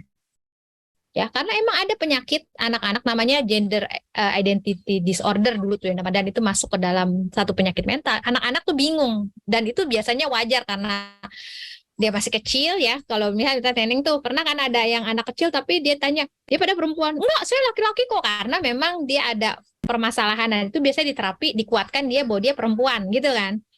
Nah, kalau sekarang kan itu nggak boleh terapi-terapi seperti itu. Jadi anak itu biarin aja dia menjadi dirinya. Nah, ini yang kemarin kasus Unhas itu kan dia secara sudah besar ya, artinya ini memang kebanyakan adalah dari pikiran. Ya, dia terbawa pergaulan dan itu pikirannya yang kena. Nah, di sini ya, apakah dengan menjadi queerer harus berarti meninggalkan identitas kemusliman dan begitu sebagainya? Maksudnya gini, jadi di kampanye ini ya, ini di tulisan ini bahwa kita bisa kok jadi muslim tetap yang solehah, tapi kita jadi LGBT gitu. Ya, jadi queerer LGBTQ. Q itu queerer yang dia sebenarnya nggak cewek nggak cowok, dia ada di spektrum antara cewek dan cowok gitu. Nah, dia sebenarnya di sini. Jadi dia karena kalau kita udah LGBT pasti kita nggak diterima dalam Islam gitu. Nah, dia tuh pengen mengkampanyekan ini ya. Ini yang dilakukan feminis Muslim ya, adalah mau menginikan hak. Nah, ini padahal ini adalah lagu lama ya yang sudah adalah di luar juga, dan mereka itu sebenarnya mencontoh feminis Muslim yang ada di luar. Nah, ini contohnya nih, feminis Muslim itu mereka menganggap ya bahwa hadis itu dianggap misoginis. Kalau nanti ibu-ibu atau teman-teman di sini baca, apa sih misoginis? Misoginis pembenci perempuan. Nah, sekarang kita gini, ada nggak hadis yang pembenci perempuan? Apakah benar kan? Mana ada? Dan dia menganggap hadis, mereka ini menganggap ada hadis Bukhari Muslim yang kalau kita bilang itu sudah sahih, itu dianggap misoginis. Berarti dia percaya bahwa Bukhari Muslim yang sudah dianggap sahih oleh ulama itu Rasulullah itu dianggap membenci perempuan. Ya, walaupun mereka menganggap kan penafsirnya bukan hadisnya, tapi yang nafsirinnya kata mereka karena laki-laki dan lain-lain. Lah, ulama kita itu dianggap ulama itu bukan sekedar karena dia cuma pinter dalam menghafal hadis. Orang dalam tradisi Islam yang dikatakan ulama itu benar-benar, kalau tahu ya Teh Neneng kan, kualitas akhlaknya, adabnya. Ya, bahkan nongkrong-nongkrong di kafe kayak kita sekarang ini udah nggak di persaksiannya tuh udah nggak dianggap gitu ya. Jadi jauh itu dari yang namanya pembenci, apalagi udah ketahuan pembenci perempuan atau masyarakat yang merendahkan perempuan, itu udah nggak ada ya. Nah, itu maksudnya mereka tuh dengan menganggap, makanya kalau saya ada pertanyaan, gimana dengan hadis misoginis? Emang ada hadis misoginis? Karena ini udah adalah hadis sendiri itu sudah, apalagi yang sudah riwayatnya sudah jelas ya, yang memang ulama itu sudah mengkategorisasi sebagai hadis-hadis yang bisa digunakan gitu ya. Ya, kecuali hadis palsu ya, iya betul ya, hadis palsu bisa itu digunakan untuk bukan hanya menjelek-jelekan perempuan. Hadis palsu ini bahkan ya digunakan untuk membagus-baguskan satu suku, satu negara gitu ya, maksudnya ras gitu ya, kan ada yang seperti itu, dan menjatuhkan satu pemimpin itu ada memang tradisi hadis palsu, dan ulama itu sudah membuat kategorisasi ini loh ya yang dianggap palsu, ini yang bisa diterima dan lain. Lalu mereka mencela sahabat. Nah, ini memang harus belajar ya di bagaimana isu feminis Muslim ini yang sekarang sebenarnya sangat ramai di Indonesia. Banyak yang tidak tahu ya, akhirnya terbawa juga oleh inian mereka. Mencela kredibilitas Imam Bukhari, yang saya tadi bilang bahwa di dalam hadis-hadis Imam Bukhari itu terdapat mereka hadis-hadis yang pembenci perempuan ya, atau misoginis. Lalu mendekonstruksi hadis ya, dianggap mereka ingin hadis-hadis ini ditafsirkan ulang dengan tafsiran feminis. Jadi yang alih-alih Islamisasi, mereka ingin melakukan feminisasi. Jadi ajaran-ajaran ulama itu ditafsirkan ulang sesuai dengan asumsi-asumsi mereka, ya, teori-teori feminisme itu. Ya, jadi terbalik harusnya feminis kita timbang gitu ya dengan ajaran Islam, tapi ini kebalik, ajaran Islam mereka timbang dengan menggunakan framework tadi, framework feminis. Nah, ini dalam tafsir mereka juga menolak ijma, menggunakan tafsir relatif ya, sehingga sebenarnya mereka standarnya itu di bawah standar ilmiah ya. Tapi ya karena kita banyak yang nggak paham gitu ya, agama kita sendiri ya, tradisi Islam sendiri ya, gampang yang terkecoh. Oke, Teh Neneng masih ada waktu nggak? Masih Kak. Masih Masih ya. ya. Nah, ini mungkin bagaimana ya, kan di zaman now mungkin saya hanya ingin sharing tips-tips saja kepada ibu dan calon ibu gitu ya, bagaimana menghadapi tadi tantangan pemikiran di zaman sekarang ya. Pertama, berikan prioritas pada tugas peran yang menjadi kewajiban perempuan. Jadi mencari nafkah itu bukan kewajiban. Ingat ya, perempuan itu mencari nafkah itu bukan kewajiban, itu qawamah itu dari laki-laki, sehingga kalau tidak dilarang, tapi kalau itu kan dibolehkan. Nah ini ya beda dengan jilbab. Kalau jilbab itu wajib, kalau ini dibolehkan. Jadi dibolehkan untuk, tapi dia tidak menjadi kewajiban. Kalau kewajiban, kalau ibu nggak mencari nafkah, ibu dosa. Sama seperti laki-laki. Laki-laki kalau nggak mencari nafkah dosa, Bu. Walaupun dia nggak mau, ya dia dosa. Udah dihitung. Tapi perempuan kalau nggak mau nggak berdosa. Ya itu konsekuensi sekarang kan feminis ngotot ya, pengen perempuan juga lah, itu kita udah dikasih enak gitu ya. Tapi dia kok malah mempersulit diri ya. Karena kita kan nggak dilarang mau mencari nafkah. Tapi kita kalau nggak mau juga nggak masalah ya. Karena kenapa? Ada kondisi-kondisi yang, tapi kita diwajibkan menuntut ilmu. Menuntut ilmu itu wajib bagi perempuan laki-laki. Ya, sehingga kalau kita tidak menuntut ilmu, kita dosa. Gitu ya, terutama ilmu-ilmu yang memang mendekatkan kita ya fardu ain ya, dan ada fardu kifayah di mana kita misalnya kita seorang pengusaha ya kita harus tahu ya ilmu-ilmu yang terkaitan dengan dagang ya, dengan ekonomi. Ya misalnya Teh Neneng dengan ke anak, pendidikan anak. Nah, itu udah jadi fardu ain, artinya itu adalah yang harus dipelajari oleh Teh Neneng, bukan cuma fikih sholat gitu ya dan lain-lain. Nah, di sini jadi karena menuntut ilmu kewajiban. Nah, peran sebagai ibu dan istri itu juga kewajiban. Nah, ini yang ditentang oleh feminis. Ibu itu adalah penindasan, menjadi istri itu penindasan ya, sehingga tidak perlu punya anak, tidak perlu nikah. Ini yang dicekokin kepada anak-anak kita. Nah, makanya kita harus memberikan gitu ya, kitanya sendiri, bahwa ada 3 yang perempuan itu diwajibkan. Nah, ini harus menjadi prioritas.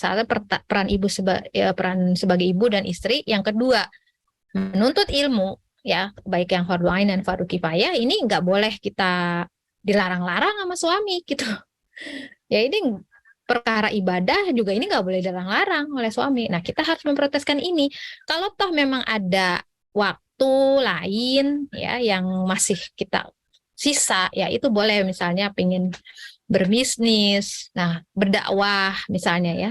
Tapi ini yang jadi utama gitu. Ini yang jadi utama, karena kalau ini tidak diinikan, kita akan berdosa gitu. Ya, jadi bukannya Bu, kalau begitu kalau kita belum ini di sini, kita nggak boleh dong berdakwah, kita nggak boleh dong misalnya, enggak gitu. Tapi intinya kita tahu prioritas, ngerti kan? Ketika itu berbenturan, kita tahu apa yang harus kita ambil. Nah, makanya kita harus pertama tahu prioritas, ya. Setelah itu baru mengatur, ya. Tapi kalau orang banyak yang nggak tahu prioritas gitu kan. Nah, bekerja sama dengan suami dan anggota. Nah, ini bagi tugas secara proporsional dengan anggota keluarga sesuai dengan ini baru fleksibilitas waktu dan keterampilan masing-masing, karena keluarga per keluarga itu nggak sama. Ya, keluarga saya dengan keluarga Teh Neneng itu nggak akan sama. Apa yang jadi kemampuan saya, keluarga itu enggak, suaminya Teh Neneng, suami saya itu enggak sama. Jadi ini memang kita perlu tiap keluarga itu mengetahui ya kemampuan suami, kemampuan istri dan lain-lain secara membagi tugas. Ini dan anak-anak segala macam, ini hanya fleksibilitas lah. Ya, fleksibel. Jadi jangan juga terlalu idealis, artinya saklek gitu ya. Seperti kalau ini keluarga ini begini bisa, kok keluarga kita nggak bisa gitu ya. Membanding-bandingkan. Kok yang ini suaminya mau begini, ya istrinya mau begini, anaknya mau begini. Nah, ini kalau begini aja ini udah sebenarnya udah nggak baik ya, karena membagi tugas itu tadi bukan membagi peran ya, tapi tugas-tugas yang perannya tentunya kita sudah tahu tadi yang prioritas ini. Ini setelah itu ya, ini kan peran yang utama. Nah, setelah itu dengan peran yang tadi itu, bagaimana tugas di rumah itu ini secara proporsional. Misalnya anak kan memang karena masih punya hak dalam hal pendidikan ya, mungkin tugas-tugas rumah tangga juga kita harus batasin ya, masih dibantu atau segala macam disesuaikan. Ini maksudnya situ fleksibilitas tipe anak juga kita harus, ya emang nggak gampang ya jadi ibu, jadi orang tua itu, karena kita harus mengerti tiap individu. jangan main pukul rata ya. Nah, prinsip dasar yang diingat bahwa tugas suami itu mencari nafkah bagi keluarga ini kan wajib bagi mereka. Jadi kalau tidak kan mereka dosa. Sehingga suami tidak dibebankan tugas rumah tangga yang menyulitkan dirinya.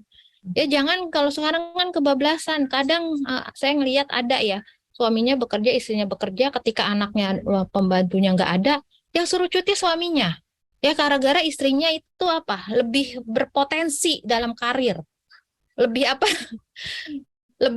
lebih potensial, katanya lebih prospektif, menghasilkan dan prospektif gitu ya. Yang suruh cuti ibunya, bapaknya, karena dia kurang berupa. Padahal kalau kita memakai tadi ya dalam word kita tuh nggak jadi ini. Siapa tahu suami kita ini memang tidak prospektif sekarang, tapi di masa depan bisa jadi dia akan menginikan kita, mengalahkan kita. Ya, ini yang harus kita sadari, nggak bisa timbangannya perspektif dengan tidak prospektif. Tapi harus yang wajib tuh mana? Ketika nggak ada khodimat di rumah, siapa ini yang peran yang paling wajib? Yang ibu, ya perempuan. Kecuali memang laki-lakinya ternyata misalnya wirausahawan, dia memang, oh ya emang kita di rumah ya, itu beda cerita ya. Tapi ketika ini sama-sama kondisinya, ya ibu yang harus bertanggung jawab, mau dimarahin kantornya, mau segala macam. Ya, dan laki-laki harus menunjukkan itu. Dia harus berani gitu ya. Laki-lakinya juga harus memutuskan, jangan ibu udah biarin gitu ya. Ibu yang di rumah, saya yang ini, nanti kalaupun dari rumah di kantor ya saya akan bertanggung jawab. Kalau misalnya istrinya misalnya harus dikeluarin atau gimana, tapi saya yakin sih hal itu ya itu suami yang benar seperti itu. Ya jangan menyulitkan laki-laki, akhirnya dia kehilangan fitrahnya ya, karena mengcover semua keluarga ininya.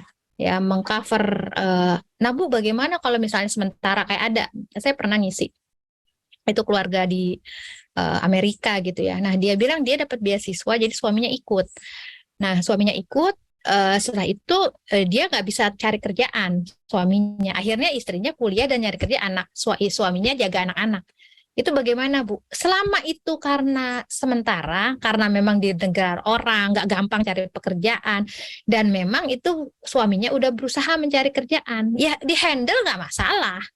Ingat ya, itu selama suaminya tidak menganggap, oh ya udah kalau gitu karena kamu yang lebih berpotensi gitu ya, saya nggak, ya udah saya nggak ada usaha untuk mencari, nggak gitu. Kalau itu hanya sementara, memang yang ya kan kalian harus makan, harus punya penghasilan karena beasiswa saja nggak cukup, ya mengalah suaminya. Nah itu diperbolehkan. Tapi kalau misalnya nanti ketika udah selesai atau suaminya sebenarnya udah dapat kerjaan tapi dia memilih diam di rumah gitu ya, nah, ini ada sesuatu yang bermasalah. Nah, yang kedua, demikian pula suami tidak boleh membebani istri dengan tugas rumah di luar rumah ya, yang menyulitkan tugas-tugas rumah tangganya, yang membebankan semua dengan misalnya menyuruh istrinya kerja, atau padahal dia di rumah anak-anak masih kecil gitu ya, menyuruh dia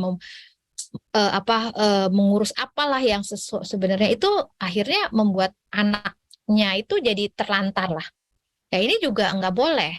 Ya jadi bukan cuma kita tidak boleh membebani laki-laki, tapi laki-laki juga nggak boleh membebani kita ya dengan tugas-tugas yang menyulitkan kita untuk melakukan tugas rumah tangganya ya, dan juga apalagi keluar dari fitrahnya, yaitu banyak juga sekarang. Kalau tadi kan saya contohnya laki-laki yang dipekerjakan gitu, sekarang juga banyak juga yang istri karena laki-lakinya itu ya udahlah, ibu ini segala. Jadi ibaratnya akhirnya ibunya yang berkarir lebih canggih ya, akhirnya yang duitnya lebih banyak gitu. Karena tadi ya kekurang kompetenan laki-laki dalam menjadi qawwam.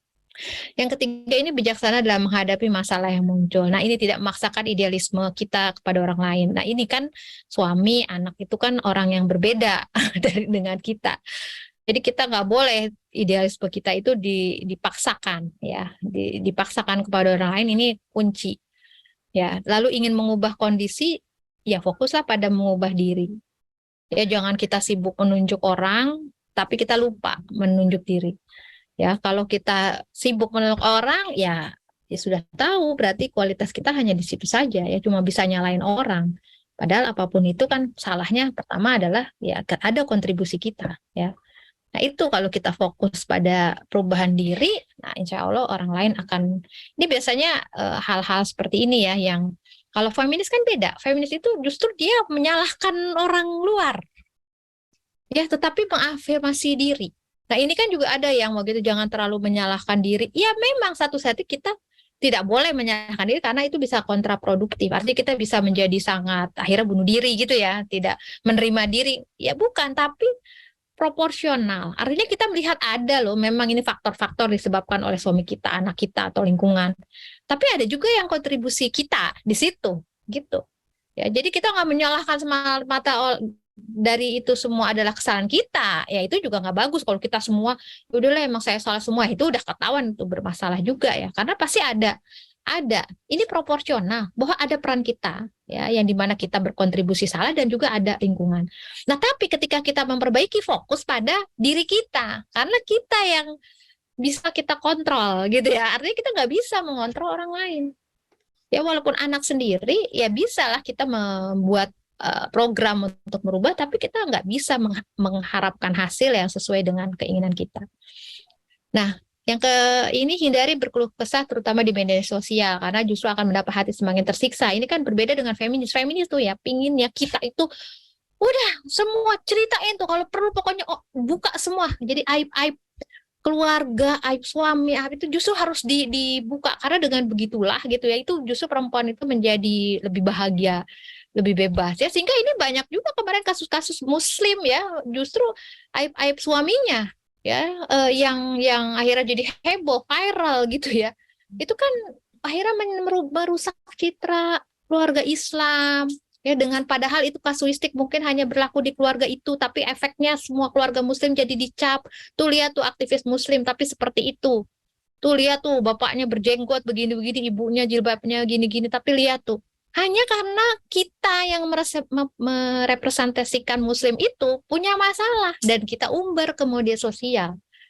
Ini penting ya, karena selain tadi kita akan merusak citra Islam, dan ini juga akan membuat kita justru kita semakin, tahu nggak sabrun jamil itu yang di dalam Quran? Sabrun jamil itu benar-benar tidak ada keluar sedikit pun kata-kata keluhan.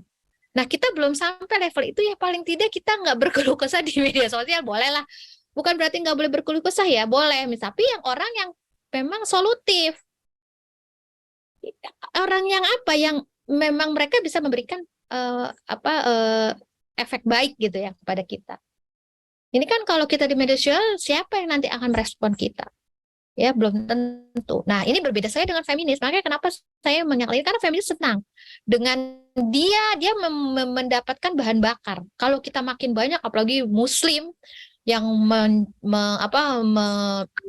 berkeluh kesah, nah itu lihat patriarki, itu lihat ya mereka begitu. Jadi nggak ada tuh sabrun jamil bagi mereka, itu justru itu adalah ajaran-ajaran agama yang memang digunakan untuk membungkam, mereka bilangnya gitu, membungkam perempuan. Ya makanya jangan heran anak-anak sekarang itu kalau ada apa-apa tuh sukanya langsung masuk bukan ke orang tuanya dulu tapi langsung ke media sosial. Ada apa bukan cerita, langsung media sosial. Itu nggak heran karena memang di dalam pemikiran feminis salah satu yang mereka courage itu adalah ini, untuk speak up ya. Speak up ada yang baik memang ada, tapi ini ada etikanya, ada adabnya, dan ada hal apa yang kita harus speak up ya, bukan permasalahan tadi ya yang sebenarnya malah jadi kontraproduktif. Nah ini berdoa dalam meminta pertolongan Allah Subhanahu wa taala. Ya ini udah jelas. Nah, ini manajemen waktu ya. Tadi ini terkait dengan prioritaskan tadi yang 3 itu. Lalu fokus pada circle of influence, bukan circle of, maksudnya gini, circle of influence itu sesuatu yang kita bisa kendalikan. Makanya kita fokus diri karena kita bisa kendalikan. Nah, kalau ketika kita sudah memiliki otoritas kepada anak udah percaya sama kita, anak itu bisa kita jadi circle of influence. Kalau kita jadi RT, berarti circle of influence kita di RT itu bisa kita kendalikan, kita bisa mulai fokus di situ. Tapi kalau misalnya kita udah jadi presiden ya kita circle of influence-nya di situ negara. Tapi jangan sampai kita misalnya cuma jadi RT juga enggak, kita udah fokus kepada permasalahan, bukan kita nggak perlu itu ya melihat masalah negara, tapi kita berlebih-lebihan ya memikirkan masalah negara yang rumit dan lain-lain, padahal masalah sendiri aja kita nggak terselesaikan. Boleh kita concern masalah dunia, nggak masalah, tapi kita harus fokus pada yang kita bisa rubah. Artinya kita tetap concern kepada masalah itu, tapi kita tarik mana yang bisa kita rubah dari lingkungan kita. Jadi saya menggunakan itunya Stephen R. Covey ya, influence and circle of concern. Jadi ketika kita sudah lihat nih, oh ya ini di dunia ini udah masa LGBT dan lainnya, tarik mana sih yang bisa kita pengaruhi, mana yang bisa kita ubah. Nah itu kita bisa ubah anak-anak kita, karena anak-anak kita percaya sama kita. Tapi kalau anak-anak kita belum percaya juga sama kita, keluarga kita juga belum gitu, ya udah kita fokus merubah diri. Ya, nanti insya Allah kalau kita itu akan terus ya circle ya, kalau ya teh neneng lah ya dulu kan dari lingkungannya cuma di keluarga, terus udah gitu lari ke yang lingkungan lebih besar, lama-lama bisa mempengaruhi yang lebih besar daripada keluarga ya, masyarakat. Itu kan artinya memang influence itu bertahap gitu ya. Nah ini yang kelima ya, seorang ibu di zaman now itu pertama, yang kelima ini menjaga kesehatan jiwa dan raga ya. Ini yang kita lupa, tazkiyatun nafs ya, ini kan adalah ajaran Islam yang sebenarnya kalau ada permasalahan ya orang tua, saya anaknya masalah, yang pertama bertobat itu adalah orang tuanya, ini tazkiyatun nafs.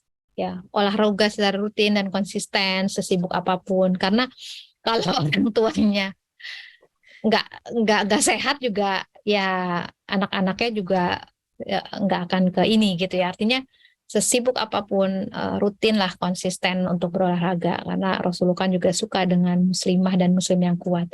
Asupan makan yang seimbang ini udah standar lah ya, kita ini penting gitu sebagai orang tua zaman now. Jadi jadi anak juga bisa, walaupun mungkin susah ya, kita lihat anak-anak kita dengan pola makan yang sudah terpengaruh iklan dan lain-lain, paling tidak kalau ngelihat orang tuanya ini menjadi contoh ya mereka akan merekam itu ya. Kita memang nggak bisa memaksakan ya dengan banyaknya Gojek, GoFood segala macam, tapi kalau kita nyontohin, apalagi kita anak melihat gitu ya, nah itu juga akan menjadi dakwah tersendiri ya bagi anak-anak.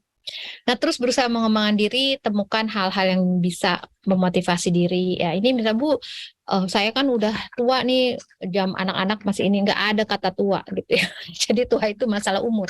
Jadi kita memang harus, anak saya udah terlanjur, nggak ada kata terlanjur. Anak-anak itu nggak ada yang pada titik, bahkan dia mungkin tobatnya nanti umur 50 tahun. Ada. Lah kita aja umur berapa sih? Saya maksudnya udah tua. Ya jadi jangan pernah menyerah sama anak-anak. Ya kalau kita nggak nyerah sama anak-anak apa? Kita mengembangkan diri, kita juga nggak menyerah dengan diri kita gitu ya. Jadi kita terus temukan hal-hal yang bisa motivasi diri. Orang-orang tuh berubah ya. Jadi gini, jangan juga terlalu keras dalam melihat diri, karena memang ada waktu-waktu, setiap hal itu ada waktunya. Ya mungkin saat ini kita caranya begini, nah, ya terus nggak putus asa, kita menemukan hal-hal mana sih yang bisa memotivasi kita. Ya kadang-kadang untuk memotivasi hal itu, hal-hal yang menurut kita nggak di luar dugaan gitu ya. Oh ternyata kita akan termotivasi dengan ini. Dan tiap orang tuh beda. Ya kita punya anak, saya punya anak misalnya 3. Ya itu tiap anak aja beda caranya memotivasi, dan cara dia memotivasi diri itu beda-beda. Nah kita juga sama, kita sebagai individu punya beda. Saya sama Teh Neneng beda ininya. Nah kita harus menemukan ibunya, pertama harus menemukan apa sih yang bisa bikin kita termotivasi. Jangan sampai kita malah demotivasi. Kalau kita ibunya udah demotivasi, gimana anak-anak? Ya banyak anak-anak itu demotivasi, pertama ibunya udah demotivasi ya. Nah makanya kita harus mengenali kekuatan dan kelemahan diri, peluang dan ancaman. Ini juga proses, makanya kalau saya misalnya gitu lihat anak-anak ada masalah segala macam, ibunya deh lihat, kenali potensinya, kelemahannya, peluang ancamannya. Karena pertama kalau kita, ibaratnya seperti ini Teh Neneng, kalau kita di pesawat ya, ketika ada mau kecelakaan, kan pertama yang harus masang ke oksigen itu ibunya. Nggak boleh kita pasangin anak, karena ibunya keburu mati, nggak bisa nyelamatin. Makanya ketika ada ibu zaman now ini, yang pertama memang bukan kita egois, tapi kita menyelamatkan diri. Ya, sebagai orang tua kita ini yang kunci. Gimana kita bisa menyelamatkan anak kalau kita juga tidak. Bukan berarti Bu saya belum sempurna, berarti saya nggak bisa ini anak. Enggak, itu berbarengan. Artinya level-levelnya itu nggak akan sama dalam tiap proses. Nggak perlu kita nunggu sempurna, nggak ada ibu yang sempurna. Tapi Yang ada kita terus grafiknya meningkat. Dia turun boleh tapi jangan terlalu curam. Kalaupun curam ya sudah, naik pelan-pelan ya. Jadi nggak ada kata putus asa, dan di sini anak itu akan berkembang sesuai dengan perkembangan kita. Ngelihat kok insya Allah ya, ketika kita memang level kita di sini tadi yang saya bilang, oh yang terakhir ya Neneng ya. Jadi sebagai ibu zaman now juga kita harus realistis. Artinya gini, kita harus melihatlah latar belakang kita ada sendiri. Saya melihat fenomena orang yang baru hijrah gitu ya. Ini baru hijrah, mungkin dia baru tahu, ternyata ketika dia sudah itu, dia menuntut anaknya pingin langsung menjadi seperti yang dirinya yang sekarang. Dia nggak ngelihat bahwa hijrahnya dia aja umur 40 atau 30 tahun. Anaknya dari kecil udah disuruh menjadi dirinya yang sekarang umur 30-40 tahun. Ya padahal itu juga belum tentu istiqomah teh. Ya ada yang setelah itu berubah lagi gitu. Maka Banget. kita nggak tahu di ujung. Iya. Ya jadi anaknya tolong ya jangan tadi benar-benar ketika kita berharap tentu berdoa anak-anak kita soleh, tapi harus juga realistis ya ketika oh iyalah kita tahu ya nggak mungkin, saya selalu ngomong nggak mungkin misalnya saya terlalu berambisi anak saya misalnya seperti ustadz guru saya yang emang dari kakek-kakeknya itu udah turunan ulama yang udah mungkin doanya itu udah ya kita baru misalnya saya nih di sini ya baru tahu agama setelah dewasa, mungkin keluarga dulu juga masih sekuler ya.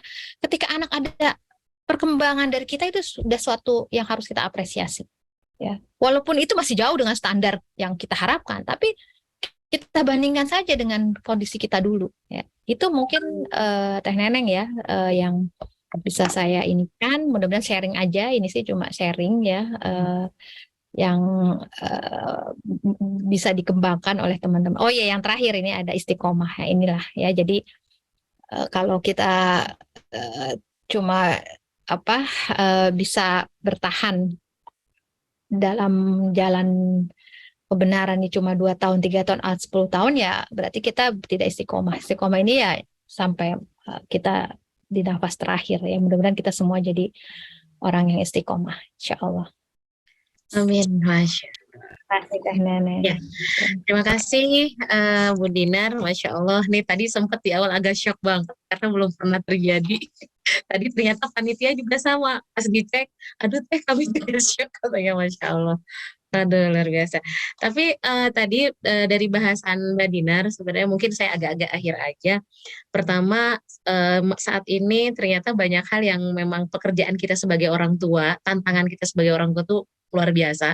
Dan sekarang kadang banyak orang tua yang fokusnya adalah membangun luar. Membangun gimana caranya anak taat padahal proses cintanya enggak. Terus banyak yang mungkin akhirnya banyak muslimah-muslimah, ada ya mungkin enggak banyak mudah-mudahan, tapi ada muslimah-muslimah yang akhirnya secara penampilannya muslim, mungkin bisa jadi pemahaman agamanya ini, tapi ternyata keluar dari cara pandangan hidup yang tadi Teh Dinar sampaikan ya. Karena ada juga yang mohon maaf saya nemuin banget nih Teh salah satu orang tua murid, jadi dia bilang, udahlah ibunya ini dia nggak bisa menghafal Quran, saya pengen anak saya yang menghafal Quran. Akhirnya dia undang orang, dia dapetin guru, dia dipesantenkan, dia segala macam. Tapi ibunya itu nggak mau berubah gitu. Ibunya tetap bergaul dengan dengan bebas, dan setelah pesantren, setelah keluar, setelah punya akhirnya dia punya pemahaman yang banyak tentang Islam, dia hafal Quran, tapi kelakuannya jadi malah justru jauh dari Islam sendiri. Nah ini saya nemuin beberapa hal yang kayak gitu Teh gitu. Karena terkadang banyak orang yang konsennya itu adalah di luar, maksudnya di penampilan luar. Oh yang penting pakai hijab, tanpa dipikirkan bagaimana anak ini punya pandangannya yang baik. Terus terkadang gini, banyak orang-orang tuh pengen instan. Jadi bangga dengan sesuatu yang bisa dibanggakan. Jadi nggak lihat prosesnya nih Teh gitu. Sampai sekarang juga akhirnya tumbuhlah ketika sudah dewasa menjadi seorang perempuan.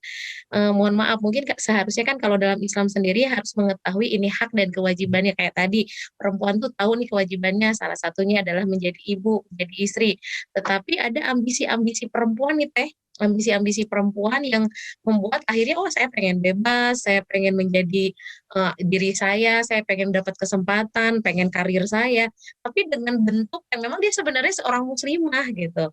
Nah tadi Teteh sampaikan banyak tuh tentang ya mungkin harus hati-hatinya kita nih sebagai ibu. Saya juga sebagai ibu yang memang saya ada 6 anak di rumah dan salah satu anak saya itu dia mantan anak pang gitu. Itu dengan tatonya dan itu di rumah dan itu awalnya adalah ternyata dia sampai bilang kayak gini, tahu nggak Umah, salah satu yang merusak, yang menghancurkan dunia ini adalah agama. Wah, dia bilang gitu gitu. Yang menghancurkan dunia ini agama. Dan saat itu saya cuma bilang, oh ya, iya, nih agama nih menghancurkan. Memang itu di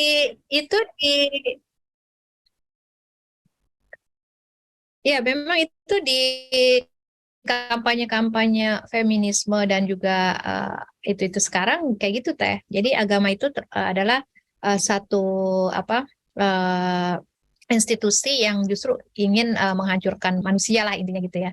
Jadi kita tidak akan bebas selama masih memegang agama. Yaitu memang ujung-ujungnya nanti ke ideologinya Nietzsche gitu ya, yang para pemikir ateis. Jadi itu. mereka memang ini ya, Dan itu mengkampanyekan itu.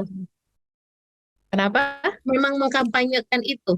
Iya, mengkampanyekan pasti dia lihat dari medsos. Oke, Itu karena dia sempat agak lihat shock dari gitu. medsos atau di Wow. buku. Ya, atau di buku-buku. Ya, nah itu sampai akhirnya cara saya nanganin ini, saya nggak langsung membantah pendapat dia, tapi saya coba bergeser dulu. Saya coba memberikan aktivitas-aktivitas, salah satunya kayak kemarin ke Cianjur. Saya bawa dia ke Cianjur, terus dia lihat, oh ya kayak gini lah. Dan di situ mulai masuk sedikit, walaupun akhirnya ya sampai hari ini mungkin dia sholat gitu ya, walaupun masih belum belum tuntas, tapi apa? Karena memang saya kan ketemu anak ini dalam kondisi sudah besar lulus SMA gitu dan baru tahu oh ternyata ya saya ngerasa kalau ketemu sama orang-orang yang sholat oh itu orang-orang yang soleh saya nggak pantas gitu. Nah tapi ketika saya menerima dia dengan cinta gitu saya cuma meyakinkan satu hal yang kamu ketahui bahwa saya mencintai kamu apa adanya dan ternyata dengan itu tuh masya Allah banget sampai akhirnya dia mulai berproses dari yang mohon maaf dari yang rambutnya panjang dia mulai potong dia bilang kenapa. Dan waktu SMP ternyata dia mulai ngerokok. Pas ngerokok itu dia bilang, ibu kamu nggak pernah ngelarang kamu. Dia bilang, enggak. Ibu saya nggak ngelarang saya waktu saya ngerokok SMP. Dia bilang, ya udah yang penting kamu jangan banyak-banyak ngerokok. Terus saya tanya, perasaan kamu ketika ibu kamu bicara begitu apa yang kamu rasakan? Dia bilang, sebenarnya saya kecewa. Saya kecewa kepada ibu saya. Kenapa ibu saya nggak ngelarang waktu saya ngerokok? Wow, gitu. Jadi luar biasa gitu. Ini ternyata banyak hal yang kita sebagai ibu yang kata Teteh tadi kita harus banyak banyak belajar ya. Nah, ini ya Teh kita boleh sambil bertanya bagi sahabat-sahabat semua yang ingin bertanya. Nah, ini ada pertanyaan dulu ya Teh, biar Teteh jawab dulu. Yang pertama, bagaimana mempersiapkan anak-anak perempuan kita, terutama yang sudah SMP dan SMA dalam menghadapi tantangan feminis? Terima kasih sebelumnya. Ini Teh, dijawab dulu. Iya, jadi memang ini Bapak Febri ya. Pertama bapaknya memang harus menjadi figur koam ya. Jadi kalau kekoaman itu bisa dilihat oleh anaknya, insya Allah itu ada step pertama gitu ya. Walaupun itu bukan nggak menjamin, tapi itu step pertama. Dan setelah itu kedua, ibunya memang selain bapaknya ya dari ibunya. Ya dia menerima perannya sebagai istri, sebagai ibu itu dengan ikhlas, ya dengan happy gitu ya. Karena banyak yang saya temui orang feminis ini karena awal-awalnya itu melihat kecewa dengan ayah, ya kecewa dengan laki-laki. Ya bisa jadi bukan ayahnya tapi pacar misalnya. Itu banyak banget kejadian yang dia lari ke feminisme itu karena kecewa. Waktu Women March itu ya yang itu memang digerakkan oleh aktif feminis kan, sempat ada teman-teman yang survei kecil-kecilan tanya kenapa kamu ikut Women March? Habisnya saya kecewa sih pacar saya begini, saya kecewa bapak saya gini. Jadi memang benar itu sesuatu yang tidak bisa dilakukan kalau kita para laki-laki ini tidak bisa menunjukkan kepemimpinannya ya memang feminisme ini akan terus tumbuh gitu. Tapi perempuan juga ini perlu juga bukan cuma laki-laki yang perlu disalahkan. Saya juga nggak setuju kalau semua salah laki-laki ya. Berarti kita jadi feminis juga ya. Di sini sama kontribusinya perempuan juga ada ya. Nah, makanya peran ibu di sini, kalaupun laki-lakinya misalnya koamnya jelek ya, karena kita juga nggak bisa memilih ya calon pasangan kita. Kita nggak bisa memilih walaupun di awal mungkin kesannya dia baik tapi ternyata kecewa ya. Nah, itu tetap bisa, ada yang bisa kita lakukan. Di mana fokus sama diri kita, ibunya. Ibunya yang tadi yang saya bilang, kalau dia ibunya ini kuat ya, artinya dia menerima peran-peran keibuan dan sebagai istri ini dengan ikhlas, dengan baik gitu ya, anak-anaknya juga tetap akan kuat. Walaupun laki-lakinya, bapaknya mungkin mengecewakan. Ya, begitu juga kalau misalnya ibunya yang mengecewakan, kalau bapaknya kuat, ini bisa ya, buktinya ya. Nabi juga yang tadi saya bilang, ada juga yang ibunya misalnya bermasalah. Jadi itu Mas Febri ya, ini pertama adalah persiapkan ayahnya, ibu ya. Nah, setelah itu mungkin kita banyak diskusi nih, kalau SMP SMA ini kita lihat dia suka apa. Nah, saya selalu tekniknya kan selalu saya cerita ya, saya selalu masuk kepada hal yang dia suka, nggak membuka percakapan itu kepada anak-anak yang teen ya, maksudnya ini umur-umur yang nggak usah lah anak kecil pun gitu ya, nggak usah anak yang remaja atau siapapun. Pertama kita harus observe Pak, kita Mas Febri ini kita harus kayak detektif, cari dulu yang dia suka tuh apa. Ya misalnya dia suka film apa atau anime misalnya ya. Jadi kita tahu nih, kita lihat oh ternyata ini anak. Udah kita coba cari tahu aja sok tahunnya kita gitu ya. Atau mungkin kita waktu muda, oh kita ternyata tahu ini. Udah mulailah dari situ. Mulai aja dari itu. Jadi kita jangan dulu nasihatin. Jangan dulu banyak ngomong deh ya. Itu aja dulu, tahu dia suka apa, ngobrol, buka dulu percakapan dengan anak-anak kita kalau misalnya masih susah ya, apalagi anak laki nih. Cerita aja yang dia suka, apa yang dia pengen dengar sampai dia tuh nyaman. Jadi ketika kita datang ke tempat dia welcome, karena pasti mama ibu akan seru nih gitu ya. Saya bisa cerita diskusi masalah hal-hal yang mungkin dia sukai. Ya, misalnya kalau sekarang kan banyak anak-anak tuh kesukaannya. Nah, itu Mas Febri, ya pertama kita tahu nih, dan jangan kaget ya ketika waduh, ini anak saya kok suka yang kayak begini, suka yang kayak gini. Nah, itu kita shock culture duluan. Ya, shock culture seolah-olah itu dunia sudah itu, padahal dulu kita suka misalnya. Waktu muda juga kita pernah ngidolain boy band saya gitu ya gitu. Saya pernah udah. Tapi kan udah gede juga nggak begitu ya. Nah, itu jadi jangan mentang-mentang gitu kita shock. Itu pokoknya dihindari aja ya ketika kita ngerasa anak-anak begitu, kita kan jadi detektif tuh, pengen tahu, maksudnya kita ngelihat. Tapi bukan untuk malah melabel anak-anak. Justru dengan data yang kita tahu, oh ya ini kita harus mendekati anak itu. Santai aja kita. Setelah itu kita jangan menjudge dulu, jangan ini kan. Baru nanti ketika sudah terbina, dia sudah timbul kepercayaan, baru nanti yang makanya tadi Teh Neneng bilang harusnya dia udah bisa ketika anak itu sudah, ya udah kalau gitu kamu tahu kan kalau manfaat rokok itu bagaimana, ada nggak manfaat nggak suka, ibu nggak suka ini nggak ini sesuatu yang nggak bisa, ibu pengen kamu nggak melakukan itu karena ini tadi ya membahayakan, biar dia yang mencobanya membahayakan ini. Tapi setelah itu yuk ibu bantu untuk kamu melepaskannya itu. Ya, bukannya, tapi ayo kita sama-sama bantu, karena anak itu mungkin juga berjuang ya, karena kan hal-hal yang negatif itu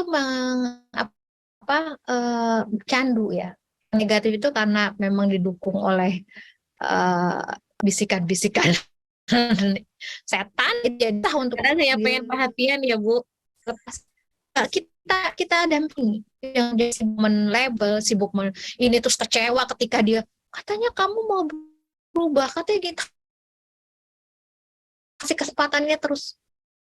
Sabar itu ya terus mencari kesempatan ya, bahkan udah 50 tahun kita nggak tahu ya anak ini akan berubahnya di umur berapa, tapi ya orang tua itu nggak ada batasnya sabar itu ya. Jangan langsung aduh kita orang tua gagal, kita ini anak gagal, nah itu udah label-label. Ya, jadi saran saya, jadi bagaimana supaya tidak ini, satu, penokohan kowam bapak ibunya itu, bapaknya harus kuat, ibunya harus menerima peran-peran itu. Ketiga, kita harus bisa masuk, karena SMP SMA ini diskusi yang utama. Ya setelah itu kita masuk melalui yang dia suka, berdiskusi dengan anak, tidak melabel. Yang terakhir, ya barulah kita gitu ya memberikan pengertian tadi tentang langsung gini.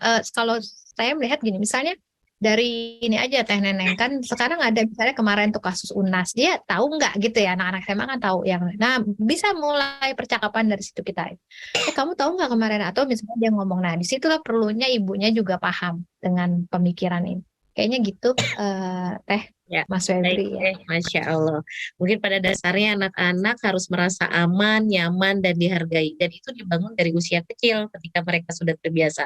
Aman di rumah, nyaman di rumah, dihargai. Sehingga ketika dewasa dengan mudah dia akan diskusi dengan orang tuanya. Nah kebanyakan kadang ketika lagi kecil bondingnya kurang kuat, tapi pas sudah besar, anaknya bermasalah, mulai kalang kabut, akhirnya nuntut, akhirnya satu-satunya jalan adalah masukkan ke pesantren. Nah, akhirnya banyak anak-anak yang dari pesantren bukan merasa untuk menuntut ilmu, tapi merasa terbuang oleh ibu dan ayahnya. Ada yang kayak begitu ya, Teh. Ini saya bacakan pertanyaan kedua. Assalamualaikum Bu Dinar, saya ibu dari anak perempuan berusia 5 tahun. Pertanyaannya, bagaimana cara mengajarkan anak untuk tidak Allah untuk tidak dibenci apa? Yang mana sih? Oke. Mengajarkan anak untuk punten. Oh, Miss wanita yang tidak menutup aurat, laki-laki yang berpakaian seperti perempuan namun tidak sampai Itu dalam perilaku. Yang mana sih Bu? Punten nih. ya yang Amalia, Iya, Mbak Amalia. iya. Katanya. Jadi gini, saya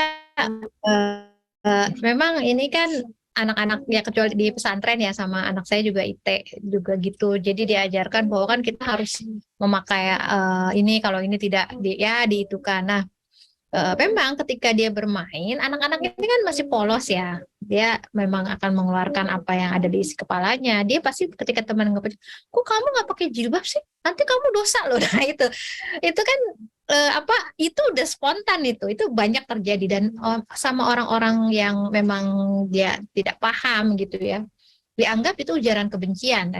Ya, saya pernah ada talkshow di radio ya, dia nggak pakai jilbab nih, terus iya Bu Dinar, soalnya sekarang banyak Mbak Amalia komen, iya Bu, anak saya seperti itu. Iya memang itu karena kita kan anak itu cenderung untuk mengatakan, bahkan tetangga saya ada yang lebih ekstrim lagi, dia berteman dengan non muslim, terus dia ngomong ke tetangganya, dia sahabatan sama yang non muslim itu, kamu kok nggak masuk Islam aja, nanti karena kalau nggak masuk Islam nanti kamu masuk neraka gitu ya. Itu, nah kalau itu ya itu kan pasti disebut radikal lah gitu ya, atau segala macam, karena emang kepolosan anak-anak itu ya, dia ingin menyampaikan apa yang dia, ya jangankan gitu deh, ke kita aja ya, kadang kan kita orang tua bikin jargoni ya, jago berujar tapi susah melakoni, misalnya kita lupa nih makan lagi sembari berdiri, dia di sekolahnya diajarin untuk, pasti kan kita langsung diprotes, kenapa mama begini, kenapa bunda begini, itu kan anak-anak 5 tahun tuh seperti itu. Jadi memang sudahlah, itu memang orang-orang yang mengatakan jadi mengujarkan kebencian, itu memang mereka itu dari kubu-kubu yang sebenarnya memanfaatkan saja gitu ya. Sebenarnya nggak ada masalah, itu anak-anak seperti, cuma nanti begitu dia besar nih, kalau Mbak Amalia, kalau masih usia 5 tahun itu kita sulit, karena dia emang akan mengkampanyekan kebaikan, dan itu nggak apa-apa ya, tapi ya kita akan ngomong pelan-pelan ya, setelah dia sudah mulai akalnya tuh sudah mulai gitu, memang itu bagus, tapi nanti kalau kita mengutamakan kebaikan, contohin saja gitu ya, karena orang nggak selalu suka kalau langsung diomongin, itu perlahan kok Mbak Amalia ya, nanti dulu juga saya gitu ngalamin, tapi lama-lama enggak kok, anak-anak akan tahu gitu ya, dan kita memang ingatkan terus, jangan itu, enggak, kalau nanti dia tersinggung tetap aja kita kasih tahu ya. Mungkin anak SD lah mulai bisa tuh, umur kalau 5 ini masih udah ya, dia SD kelas 1 udah bisa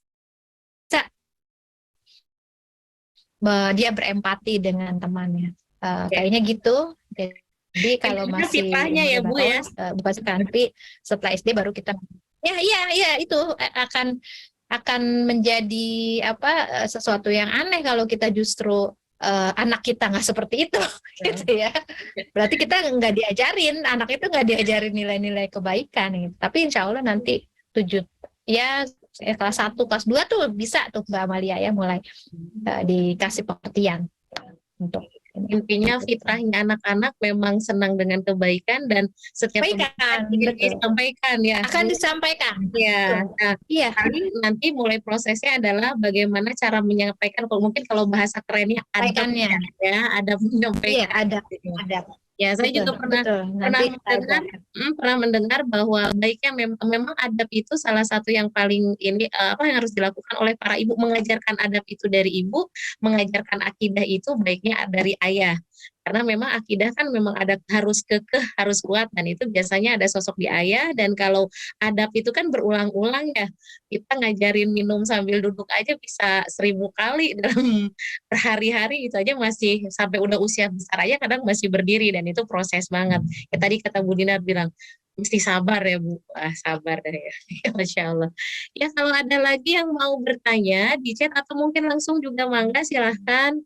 Ada yang mau tanya? Masih ada waktu? Oke.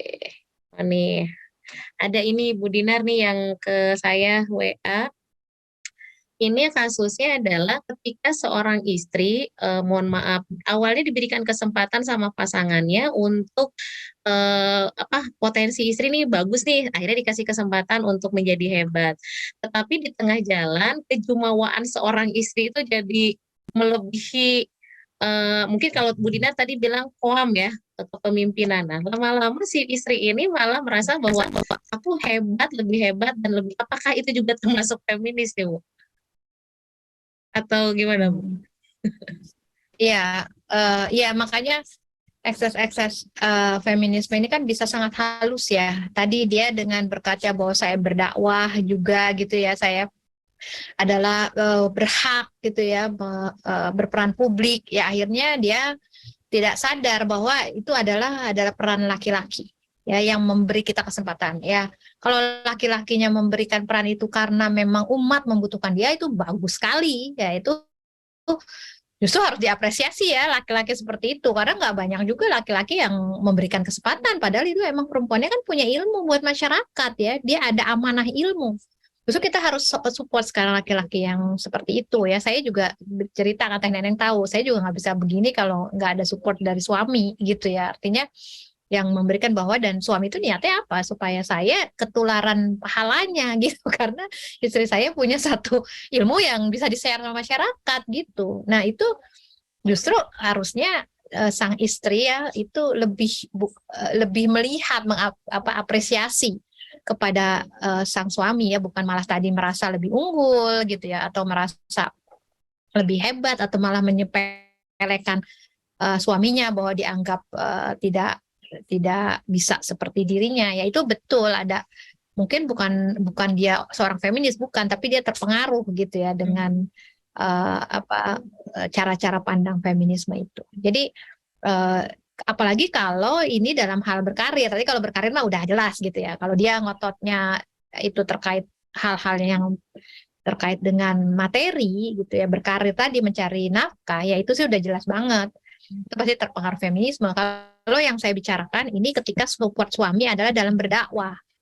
Itu memang karena kebermanfaatan, dia melihat kebermanfaatan dan itu nggak semua suami, karena banyak juga ya saya ngelihat ada orang-orang laki-laki yang sebenarnya istrinya dia punya kebermanfaatan bagi umat, tapi laki-laki itu tidak mau lah ya, atau mungkin membatasi istrinya gitu ya, sehingga tidak memberi kesempatan untuk menghina. Ada juga ya, dan itu sangat disayangkan karena kita tahu sendiri sekarang feminisme itu kan mengerahkan segala potensi ya anak-anak muda gitu ya, untuk melawan agama sendiri. Nah kita sebenarnya orang-orang yang punya potensi untuk menghadang gitu ya pemikiran feminis ini kan jarang. Nah harusnya memang banyaklah ustazah-ustazah gitu ya yang sesungguhnya yang harusnya turun gunung. Kalau saya selalu melihat gitu ya, harus turun gunung ini, dan ini diperlukan keinian laki-laki ya, keridoan laki-laki itu untuk mensupport istrinya dalam dakwah ini ya. Tapi ya itu ya, perempuannya juga jangan tadi yang tadi kalau dikeluhkan itu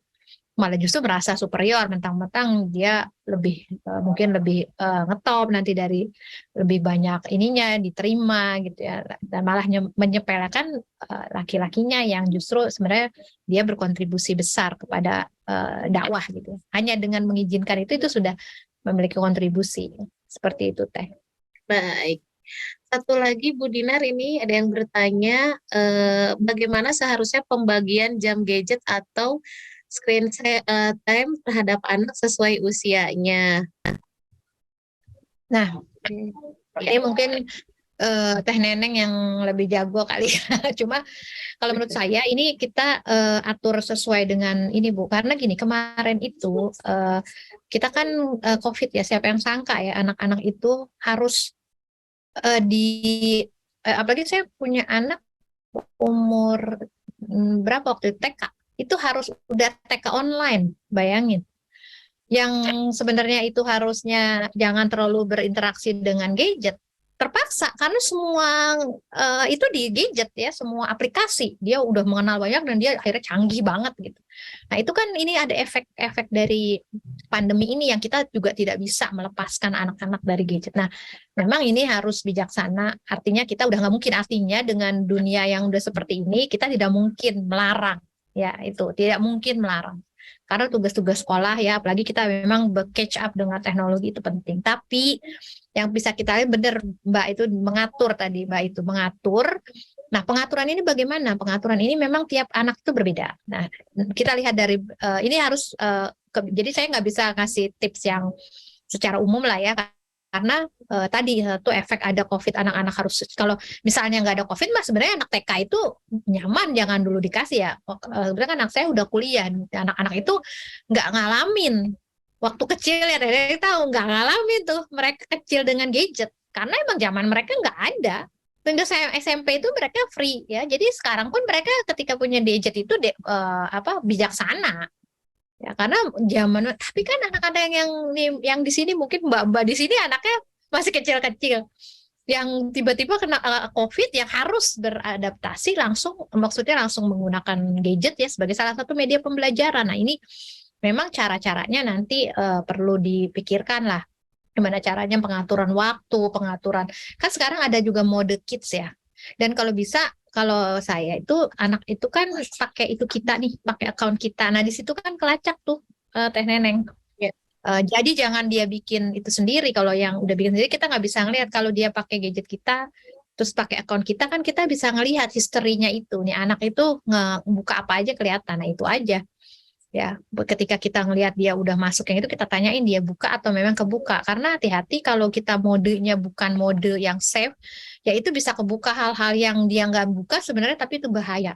Ya, untuk hal-hal yang sebenarnya itu ya kita aja sering ya Teh ya, kalau buka kan, nah ini Mbak Bas ini ternyata dia ngebuka yang lain karena memang dia ngeling gitu. Nah ini yang harus kita waspadain sebenarnya. Iya. Itu aja. Dan memang sekarang Bu Dinar, ternyata kalau zaman dulu ketika balik itu salah satunya untuk laki-laki adalah mimpi basah atau usia 15 tahun. Ternyata sekarang ketika saya tanya, kamu sudah balik belum? Belum. Kamu sudah mimpi basah belum? Belum. Tapi ketika saya tanya, kamu sudah keluar sperma? Sudah. Kata gitu. Wow, dari mana? Waktu nonton TikTok kata gitu. Nah ini luar biasa gitu ya. Ini pas akhirnya ternyata anak-anak balik. Selama ini kita zaman dulu tahunya karena mimpi basah. Ternyata yang zaman sekarang anak usia kelas 4 SD sudah mengalami hal itu. Jadi mau nggak mau kita sebagai ibu aja untuk bertanya jadi berbeda gitu. Dan mungkin gadget itu mungkin kalau tambahan sedikit salah satunya adalah sebenarnya yang penting anak-anak banyak aktivitas gitu.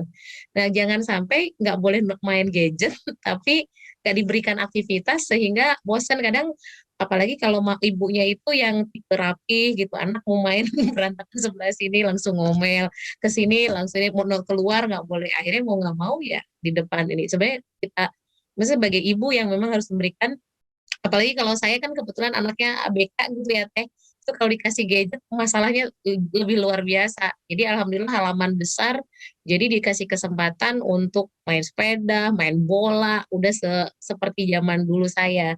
Tapi mungkin kalau memang ada dari para bunda yang memang agak aduh sempit, bisa-bisa aja gitu. Tapi yang pada dasar diberikan kegiatan. Mungkin kalau tambahan dari saya gitu ya Teh.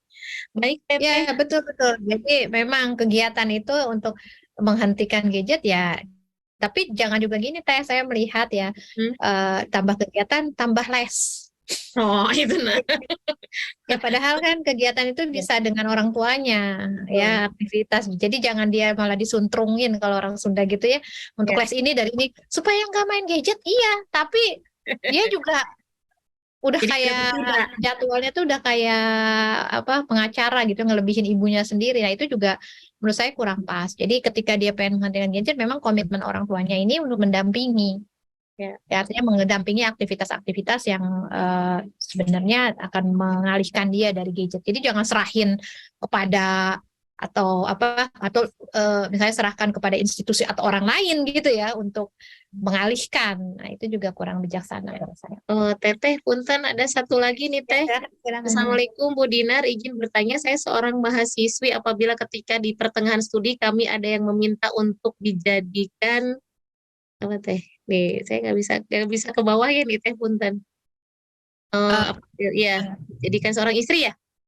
Alangkah baiknya melanjutkan daur studi atau menikah karena apabila menjadi seorang ibu seperti ya ibu meminta ada yang melamar ya. Kalau saya sih ya saya terima.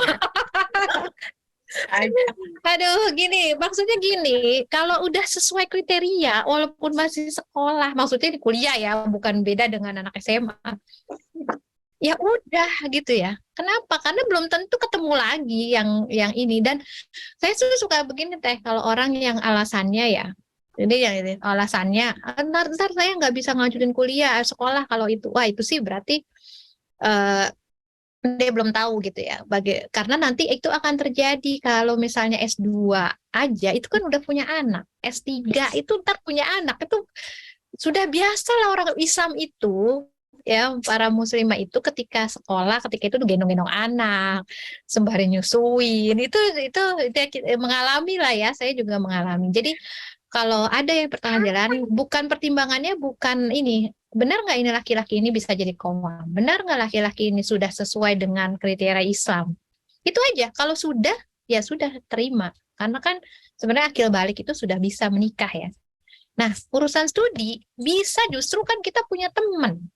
Ya, punya teman yang bisa apalagi kalau ini laki-lakinya memang yang tadi sudah kriterianya ya. Saya lihat tapi ya memang kalau kita menikah banyak yang ketika di studi putus kenapa? Karena laki-lakinya dia bucin aja gitu kan, pertimbangan yang gak rasional. Akhirnya putus tengah jalan dan gini ya. Jadi setelah kriteria itu laki-laki udah sesuai kriteria Islam tanya soal pendapat dia tentang menuntut ilmu. Saya masih diizinkan nggak? Ini nggak? Itu perlu. Ya emang saya bukan pengen ambisi duniawi, bukan karena memang saya pengen belajar. Nah itu pertama. Kalau laki-lakinya itu sudah legowo, artinya iya kamu masih tetap belajar itu, insya Allah malah enak gitu ya. Ketika itu bisa belajar bareng, bisa ini orang gitu. Nah,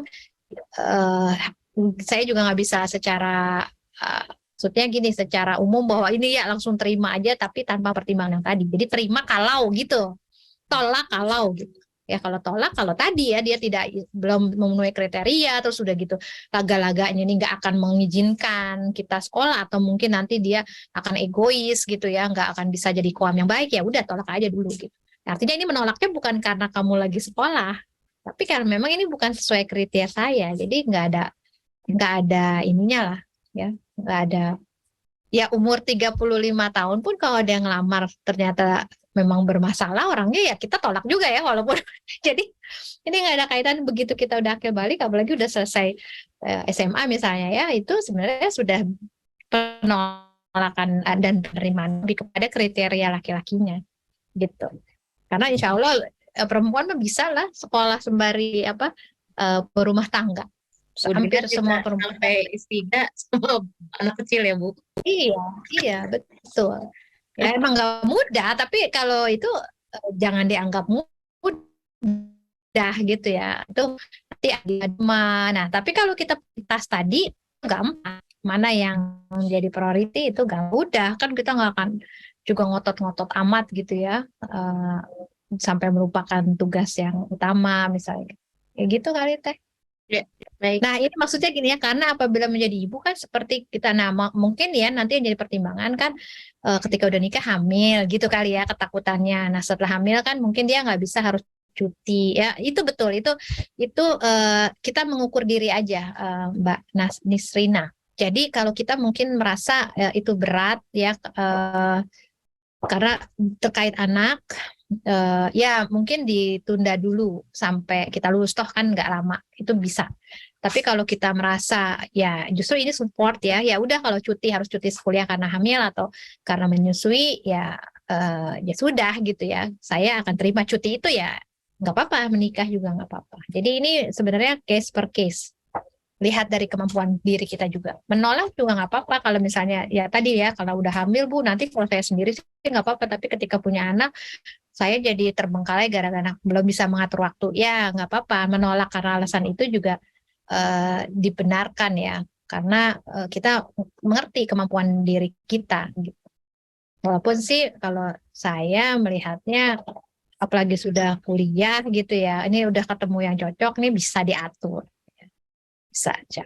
Iya, baik. Alhamdulillah. Terima kasih buat Bu Dinar. Sebelum saya menutup acara siang hari ini, saya mau menyampaikan ada pengumuman insya Allah untuk mengisi liburan, terutama untuk anak SMA, saya bersama tim membuat kegiatan 1 pekan di Pare. Tapi bukan hanya bahasa Inggris, tapi melatih menjadi perempuan nih, karena memang tentang keperempuanan. Mungkin yang mau nikah nih bisa juga di sini, tapi saya memang baru buka untuk anak usia SMA. Itu nanti kita ajarkan tentang bagaimana keperempuanan, tetap Al-Qur'annya juga tetap ada, dan beberapa kegiatan tentang leadership, terus kegiatan tentang public speaking juga. Nah, bagi sahabat-sahabat yang hadir hari ini, yang ingin tahu lebih banyak, nanti boleh hubungi di 0812 1958 7610. Ya, itu saja. Terima kasih Bu Dinar untuk siang hari ini dan terima kasih semuanya. Mudah-mudahan apa yang disampaikan Bu Dinar hari ini menjadikan inspirasi kita semua. Sebelumnya kita tutup dengan hamdalah istighfar dan doa penutup majelis. Alhamdulillahirrahmanirrahim. Subhanakallahumma bihamdika asyhadu an la ilaha illa anta astaghfiruka wa atubu ilaik. Assalamualaikum warahmatullahi wabarakatuh. Terima kasih Bu Dinar. Sama-sama Teh Neneng semua saya pamit ya. Assalamualaikum. Waalaikumsalam. Terima kasih semuanya. Foto-foto deh.